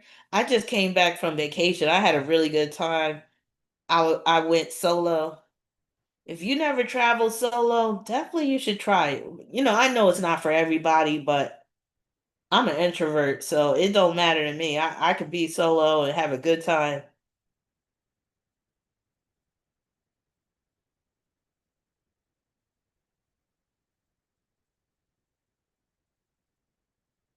You didn't do anything, Kawhi. You should do something for the summer. Summertime's almost over too. It's gonna be September before you know it. It's already Virgo season. You got a birthday coming up, Kauai? Not Oedipus complex. Oh yeah, you saw me on IG having fun. Yup. I had a ball. Mm-hmm. Red Buddy said, I just got back from a girls' winery trip this weekend. Very fun. That's so Scorpio. I love it. I love it. Scorpio's always doing something interesting, fun, hanging out with the girls. Oh, I forgot to tell y'all. I went to a party last night. Oh my God. How did I forget this? I know I had something to share with y'all. I went to a pool party last night. And guess what? I was the oldest person there because it was my daughter's party. And my Aquarius daughter recently moved back to Arizona and she's living in the same apartment complex as me. She's only like there's like a set of apartments in between mine and hers. So I got both of my girls back in Arizona, and my son, he's the only one back east. But yeah, she had a pool party and she invited a bunch of her coworkers. So I met her coworkers. And yeah, we had fun swimming in the pool and she got food catered and stuff. This is the Pisces daughter, but my Aquarius daughter was there too. They threw a really good party. And then my Pisces daughter, she was like, "Oh, my coworkers say you're so cool." It's like, "Oh, thank you."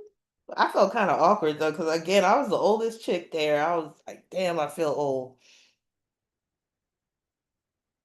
Oh, it was water pool. It was the pool in our apartment complex.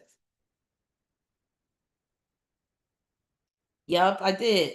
Yeah. She came on a live stream one time. That was the Pisces. And then, so like I said, my Aquarius daughter, she recently moved into an apartment in my apartment complex, right? And both of my daughters, they love to throw parties and stuff. They love to throw kickbacks and stuff. But you said where was I hit on by young men? No, thank God. But oh, when I was on vacation, I was hit on by two older men. Like they was old. Look, let me tell you, it's starting to get bad out here because I'm about to be 50 this year. And why did this man in the wheelchair try to hit on me when I was on vacation? I was like, he didn't try to hit on me directly, but he was kind of like hitting around and flirting. I was just like, you better roll on because I am not gonna be your night nurse. Get out of here. I want to be like, you better scram. But anyway, going back to my daughter. So the Aquarius daughter, right?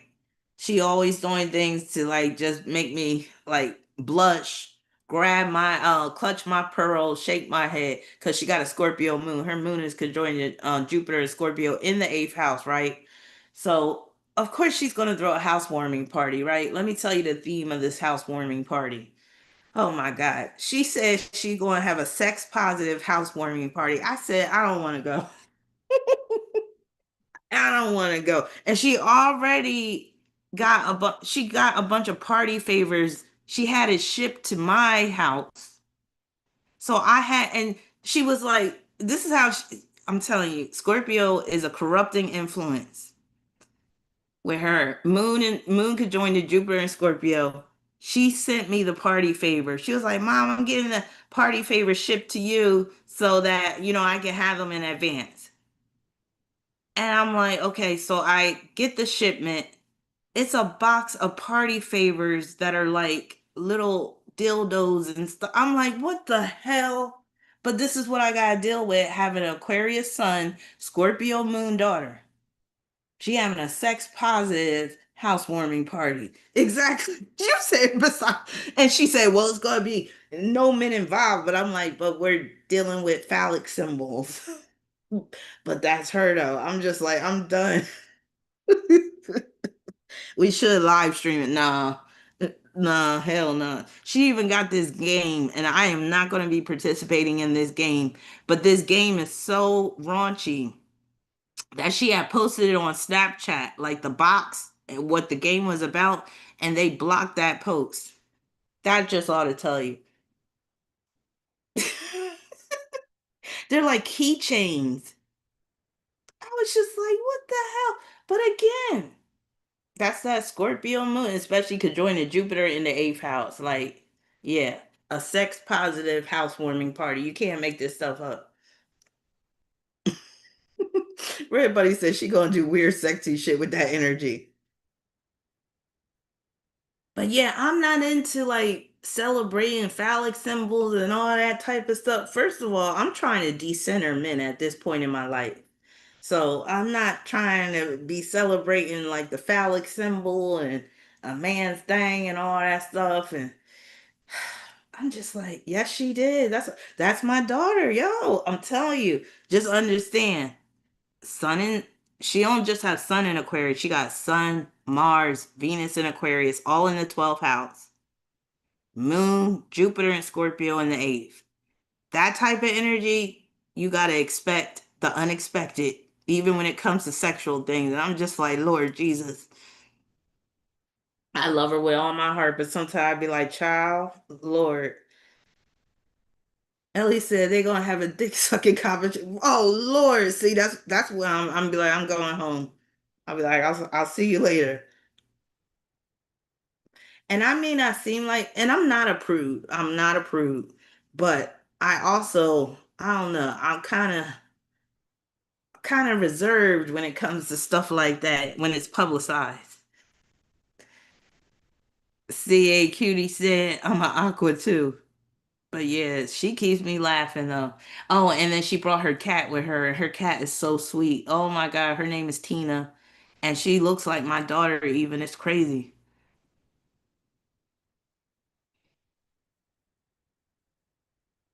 He said maybe you need to show off your skills, please. I'm retired. Ain't no skills to be shown anymore. I've officially retired from that life. And it really feels good because I don't got to deal with any type of potential stress dealing with men. But this one guy that was trying to holler at me, oh, I think he was a Leo. And he wasn't a bad looking older dude either. But he was too giddy acting. And again, I'm not trying to deal with men at all, period.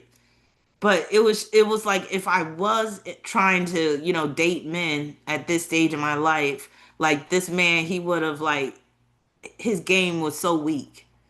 I forgot exactly what he was saying. Like it was so weak that I totally forgot what he was saying. But it was like, you ever have somebody like try to holler at you and they act like, what's the word? They're acting all kind of nervous. That's how he was. I was just like, if you don't get yourself up out of here, I'm trying to enjoy my cocktail. I'm trying to look at the water, and you're killing my vibe. Yeah, potential sugar daddy for real. I forgot exactly what he told me. He said something. I was just like, yeah, mm-hmm. And then I was talking to this one older gentleman. He must have been like late 60s. And it was every time you go on a cruise, well, I don't know. I'm not going to speak for everybody, but I'll speak for myself. Going on cruises, I always like have these magical moments because I don't take anything for granted. So when I have interactions with people, I always like feel like there was some spiritual significance behind it. But there was this guy that sat down and he was like, man, it was his first cruise ever. And he was like, I've been working hard all my life. And he was like, I finally, was able to go on a cruise. And he was like, this is amazing. And he was just like, I feel so spoiled. And he was like, I am so blessed and I am so grateful. And I was like, I love talking to people where they're having that type of moment. Cause he was like, a lot of people work hard and they can never even afford to do something like this. And he was like, that's why I feel kind of spoiled because I've never, really treated myself to anything. And I'm just like, wow. I was like, but you deserve it if you work hard. But it was just amazing just seeing this gratitude from this man. And another thing I was thinking about lately too is grumpy old men. Why was I thinking about grumpy old men lately? But there is this phenomenon with men as they get older. A lot of them do become grumpy. So when you meet an older man, an elderly man, and he's cheerful and he's, you know, free spirited and he's kind and warm, it's really a treat. So on my vacation, I came across some older men like that. And then the other day, I came across a real older man, and he was very cheerful and very warm and friendly. So they were really dispelling the whole stereotype about grumpy old men, and that was nice. Ellie said they're tired of breathing.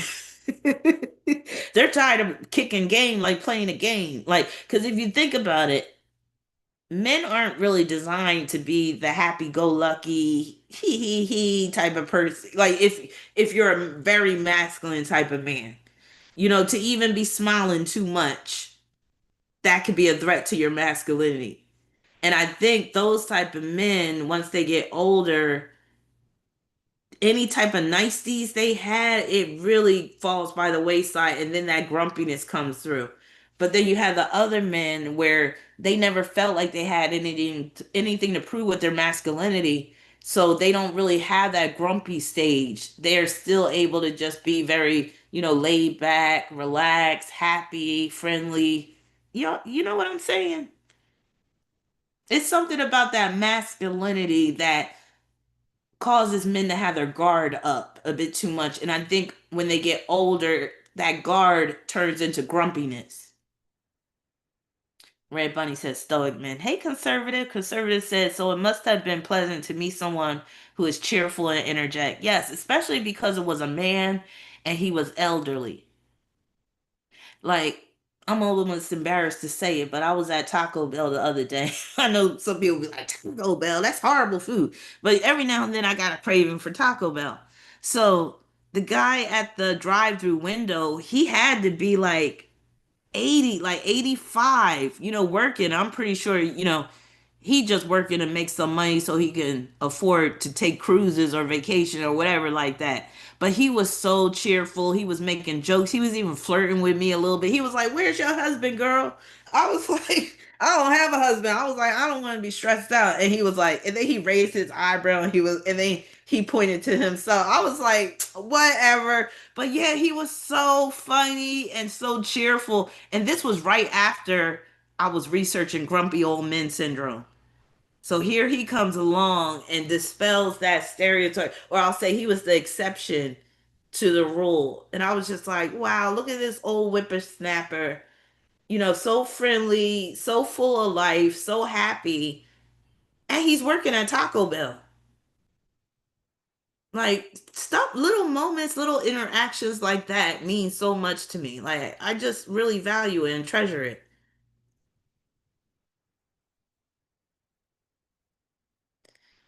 Did I try the new steak? They got that chalupa. It's the cheesy chalupa. I got the chicken one. I wasn't that impressed. It was like where I took the first bite. I was like, "Oh, this is good."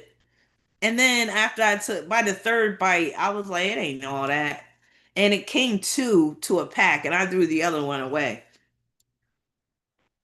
because I had also got the cantina bowl, and they didn't put the red cabbage in there, and that's the whole reason why I got the bowl. So I was mad about that. Layla said, "Am I still doing free tarot readings?" Not at the moment, but maybe I could do that. I could maybe do a session, a live stream where I do that. I did want people to join me for a live stream for Leo season, but I didn't get a chance because I had to go on vacation. But I didn't get enough people, saying they wanted to join me on the live stream to talk about Leo. What I really want to do is have like a podcast where people call in and they ask me questions about their life or any problems they got, and I give them readings live while they're on the phone. Or we could do it via Zoom. And I put it out there before, but I didn't get a lot of responses. But I would love to do that. Like if you know about Dr. John Deloney, he's associated with who's that guy, that financial guy, Dave Ramsey. He started off with Dave Ramsey. Every now and then he's still on Dave Ramsey's podcast. But he has his own podcast where people call in with their problems. It'd be all types of problems, but mainly relationship problems. And he gives advice. Like I would love to do that. So if anybody is interested in doing that, I would love to do that. And that's something that I could commit to at least a couple of times a month because that's going to motivate me because I love to do readings and I would love to do them live. So yeah, we could do like a show on the regular where people call in and I do readings for them. But it needs to be about actual issues. I don't want you to just be like, "Oh, tell me what you see over the next few months." If we're going to do it, you got to come with an actual problem or concern. It could even be something like, should I start a business or should I continue to be employed? It could be stuff like that. But I don't want to do any open for this particular, if I decide to do, a podcast type of series where people call in, I don't want to do readings where it's just like, oh, tell me how this year is going to be for me. No, you're going to have to come with some serious, not even serious, but like some actual questions that I can answer and that can help other people as well. Because if you just be like, how's this year going to be? Hey, Narrow, if you just ask how this year is going to be, that's not really helping other people. But if you have a question about like your love life or whatever, other people that are listening, they might be able to benefit from the information I give out. So that's something to consider. I definitely would want to do that. I don't know if I should just totally create a whole podcast and just do it that way or just incorporate it in my YouTube channel, but I can do readings about it and see which way I should go. I know I wanted to do more Tarot Tuesdays, but that first Tarot Tuesday, I'm not even gonna lie, it wore me out. Like there was a lot of people that participated. So I do want to bring Tarot Tuesdays back, but maybe where it's just once a month because it's a lot to just, and I'm noticing the older I get, the easier I get tired, which is not cool, but it is what it is. Yeah.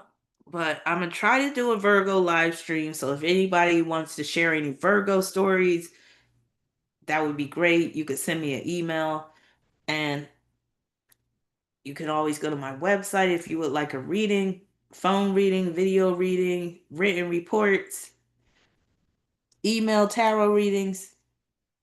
Oh, so Josie, you would like to join me on this does tarot suck your energy? Does it? It's not even tarot. It's not even, I'll say it could be people at times, but not even that. The only time I will feel my energy getting sucked is like if I do a live stream and I've got to do readings back to back to back. But I wouldn't even call it suck. I would say more so it can be draining. And where with me, even after I do a live stream, I don't just be tired. Thank you, Tara. I don't be tired. I be wired. And that's my Mars and Gemini. So I'll be wired. Like once I get done this live, I'm going to be wired. And it's going to take a minute for me to be able to just come back down to earth and focus on work. That's the thing I don't like. But I'd be mentally drained at the same time. But it's hard for me to just relax and like maybe even go to bed. So yeah. But I just love doing readings. I love helping people. I love looking at charts. So yeah. Josie said Virgo men break my heart. You know what? They broke my heart too. That's why I don't deal with them anymore. And they love to tell you what's wrong with you. I'm over that. I'm over any man trying to tell me what's wrong with me, what I could be doing better, what I'm doing wrong. Get out of here. Again, life is too short, especially when you're hard on your own self. And then you get in a relationship with somebody and now they want to pick you apart too. I'm just like, that's not cool. Let me have a false sense of confidence. That's why I was mad when my daughter took she took a video of me when I was in the pool. And I was like, I didn't need to be reminded about how I look right now. Like, are you serious? I was like, let me maintain that false sense of confidence. And my Pisces daughter is assuring me that I don't look bad. And she was like, when I saw you in your swimsuit last night, you looked amazing, Mom. And I'm like, yeah, right. I was, but no. And sometimes when your kids do that, you're like, are they just saying this just to be nice because they love me? Or are they really telling me the truth? Because when you look in the mirror at yourself, it's not your true self. It's just a reflection. It's when you get those pictures taken, video taken, that's when you see how you really look. And you're like, oh, hell no. Ellie said you probably do not look bad. Oh, thank you. But yeah, I'm at the stage of my life where I'm like, don't take my picture, don't videotape me, or you better give me advance notice so I could really glam up, put some makeup on, something, fix my hair, something. Mm-mm. At least I tell my mom the truth. Kawhi said the camera sometimes tells lies. I hope so. Man, sometimes you see a picture of yourself and you're like, who the hell is that? It's rough getting old, especially if you got Leo placements. And Saturn and Leo is my chart ruler. So I'm trying to, be cool about aging, but it's hard because when you got Saturn and Leo as your chart ruler, you want to stay young, but you're very conscious of the fact that you're getting old. And sometimes it's just, and the thing is, I'm not one of those old and bitter type of women where I'm like looking at the young girls that are all cute and hating. I'm not like that. I congratulate. I'd be like, oh, look at you. You're so cute. You're so gorgeous. I'm very much a congratulator. So it's not like that, but it's just myself like, damn. Especially when I look at old pictures, even pictures from 10 years ago, I'm like, God damn, I was looking good. What the hell happened? No, I don't look that bad, but it's just the whole aging thing is a bitch. But then again, there's benefits to growing older. It really is. Just having that peace of mind, not popping off as quickly as you used to, not giving a fuck about a lot of things anymore that you did care about before. Stuff like that. Josie said, I'm not photogenic at all. And you know what? That's ultimately what it comes down to, whether you're photogenic or not. I don't consider myself to be photogenic. Like I'm the type where I need to be at a certain angle to really feel confident about like when you take my picture, I need to like kind of be at an angle or whatever like that. Where some people they just got it like that. Some people are just blessed with good genetics. I just be looking at them like kind of envious, like damn, it must be nice. It must be nice. Like Halle Berry, she one of them people where she hit the genetic jackpot where she has a beautiful face, a beautiful body. But and then when I see women like that or even men like that, I'm like, okay, something's wrong with them. So that means their breaths must stink. And didn't somebody say that about Halle? Was it Halle Berry they said that about or Beyonce? I think it was Beyonce that they said her breath stinks. Because again, when you have it all together on the outside, like physically, your face is beat, your body is banging, you got that right hair, all that type of stuff. There gotta be something wrong with you. It might be your attitude. You might have a black heart. You might, again, your breath might stink, your cootie might stink. So that just shows that nobody's perfect. And we all have areas of improvement. We all have room for improvement in some way, shape, or form.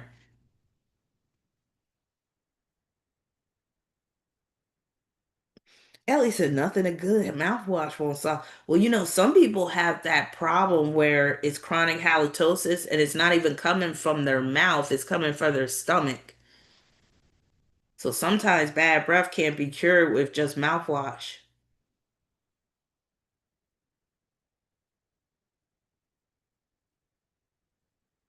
Jupiter going well said, my body type is like Tim's. I love my body more as I got older, thanks to Pilates.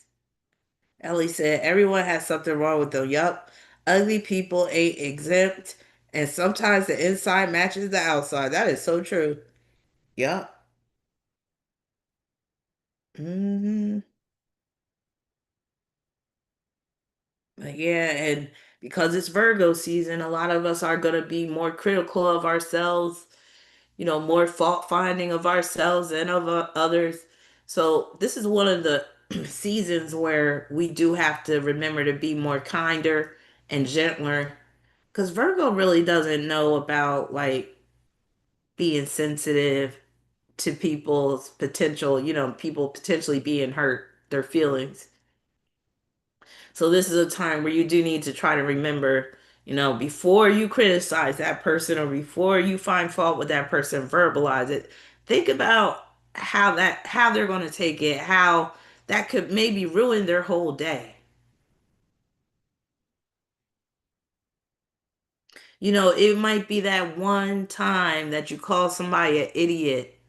That's the last straw for them to justify doing something horrible to themselves. This is where we need to all be socially responsible, but not in a way where we're doing that whole what is that called? Virtue signaling.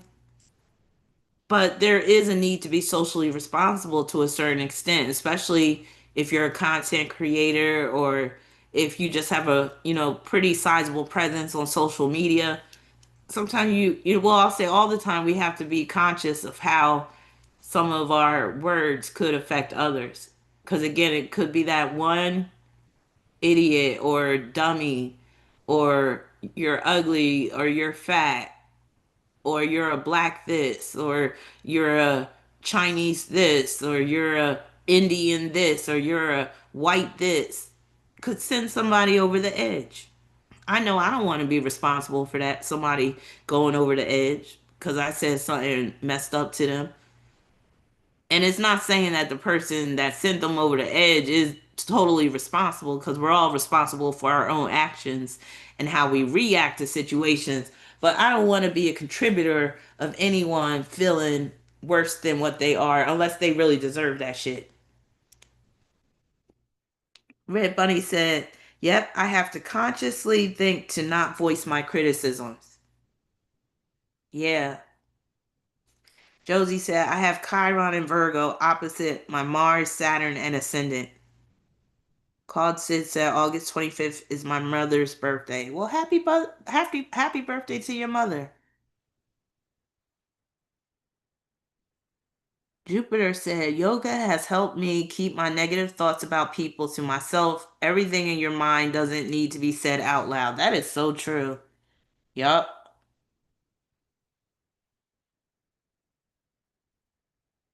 And then some people they just put themselves out there on social media, especially like on Instagram, almost like they want to be they want to be led to the slaughter. Like I've seen like posts of people doing some crazy stuff, humiliating stuff, but then people they'll be responding to people clowning them in the comments saying, "Well, such and such." And I'm just like, "But you put yourself out there like that."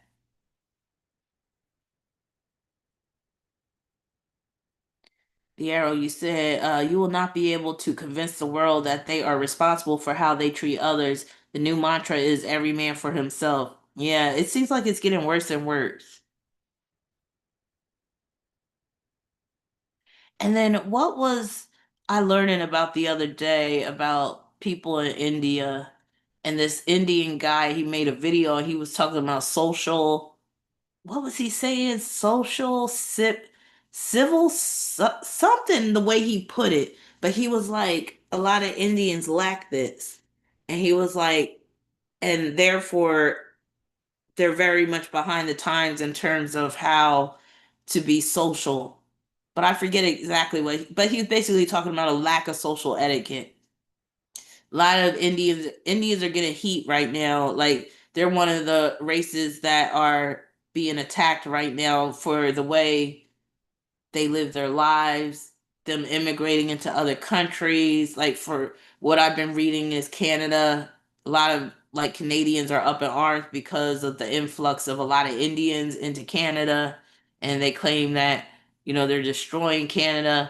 A lot of European countries, the people that have been living there for years or all their life, they're complaining about African immigrants, Indian immigrants, Arabs, people in this country are complaining. It's just like it's sad. It's crazy. Then Trump talking about having the National Guard in different cities in the United States. We're headed towards martial law. Well, you might as well say we're under martial law already. conservative said, I'm not sure if this is true, but I have been to several tech conferences this week and have noticed several Indian men digging in their nose and playing with their boogers, and it's weird. No, you're right. That's some of the stuff that people are complaining about, how they lack social grace and lack social etiquette, and that they do certain stuff that offends other people. So they're on the hot seat right now. You know, black people are always on the hot seat. Black people are always getting attacked. But some of it, I understand why, because you have this element within the black community that likes to be the loudest and likes to really show out and do like stupid ass shit and basically fight on carnival ships and all that type of stuff. And then next thing you know, we're all being painted with that same brush. Like we're all like that. We're all, the same. It's just messed up. I hate it.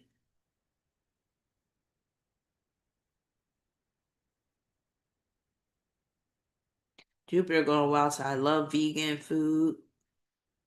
Oh, you said vegan Indian food. It's so delicious. Red Bunny says socially conscious. Yeah, I saw a video of Indians dumping trash in a park. Yeah, that's another complaint people have, that they throw trash everywhere. But it all boils down to, remember when I did the live stream about cancer? That cancer energy can cause a group of people to be so insular that they don't realize they're offending outsiders because they're so much conditioned by their upbringing, their culture. Renee said, I went on a date with an Indian guy and he used the lemon served for ice water to clean his hands at the table. Yeah, and you can say some of them just don't know any better, but I'm like, there's always opportunities to learn. Like, there's a thing called the internet. There's plenty of shows where you can learn how to, behave appropriately and things like that. Claude said gypsies are originally from India. Makes sense. Yeah, people are talking about that too.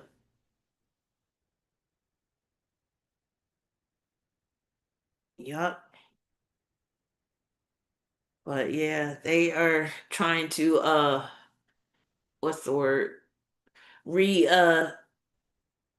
reorganize the world. This is all part of the plan because they don't want no nation to be like independent or sovereign anymore, or to have their own like distinct culture. This is how you get the New World Order, by having all these people from different nations immigrating to other nations and then create a bunch of infighting. What do they call that? The Hegelian dialectic: problem, reaction, solution. That's what this is.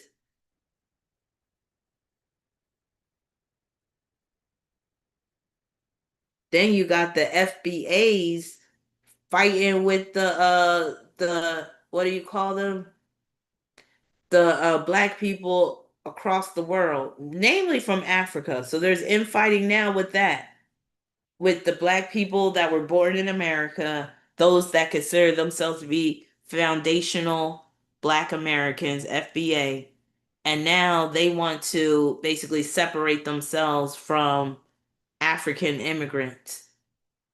And I think, again, this is so petty. It's just so ridiculous. But that's the nature of cancer. Everything is taken personally. But yeah, let me get out of here. But this was a nice live stream. I hope you enjoyed it. I'll be back soon with some more sponsored videos. Kauai, I'll be doing one of yours. That the one with the different artists, and so I don't want to talk about exactly what it is, but you recently emailed me about it. But yeah, I'm looking forward to doing that. I'm gonna start pulling charts tonight to get ready for that. Hopefully I can have that live stream next Saturday, either next Friday or Saturday. And then I got another one coming up. This one is going to be a good one. It's going to be about a moon sign. So stay tuned for that. And yeah, if you would like a reading, just go. Hey, RDK, if you would like a reading, you're saying Kawhi said, do you believe multiple nations will merge together when Pluto enters Pisces? More so, yeah.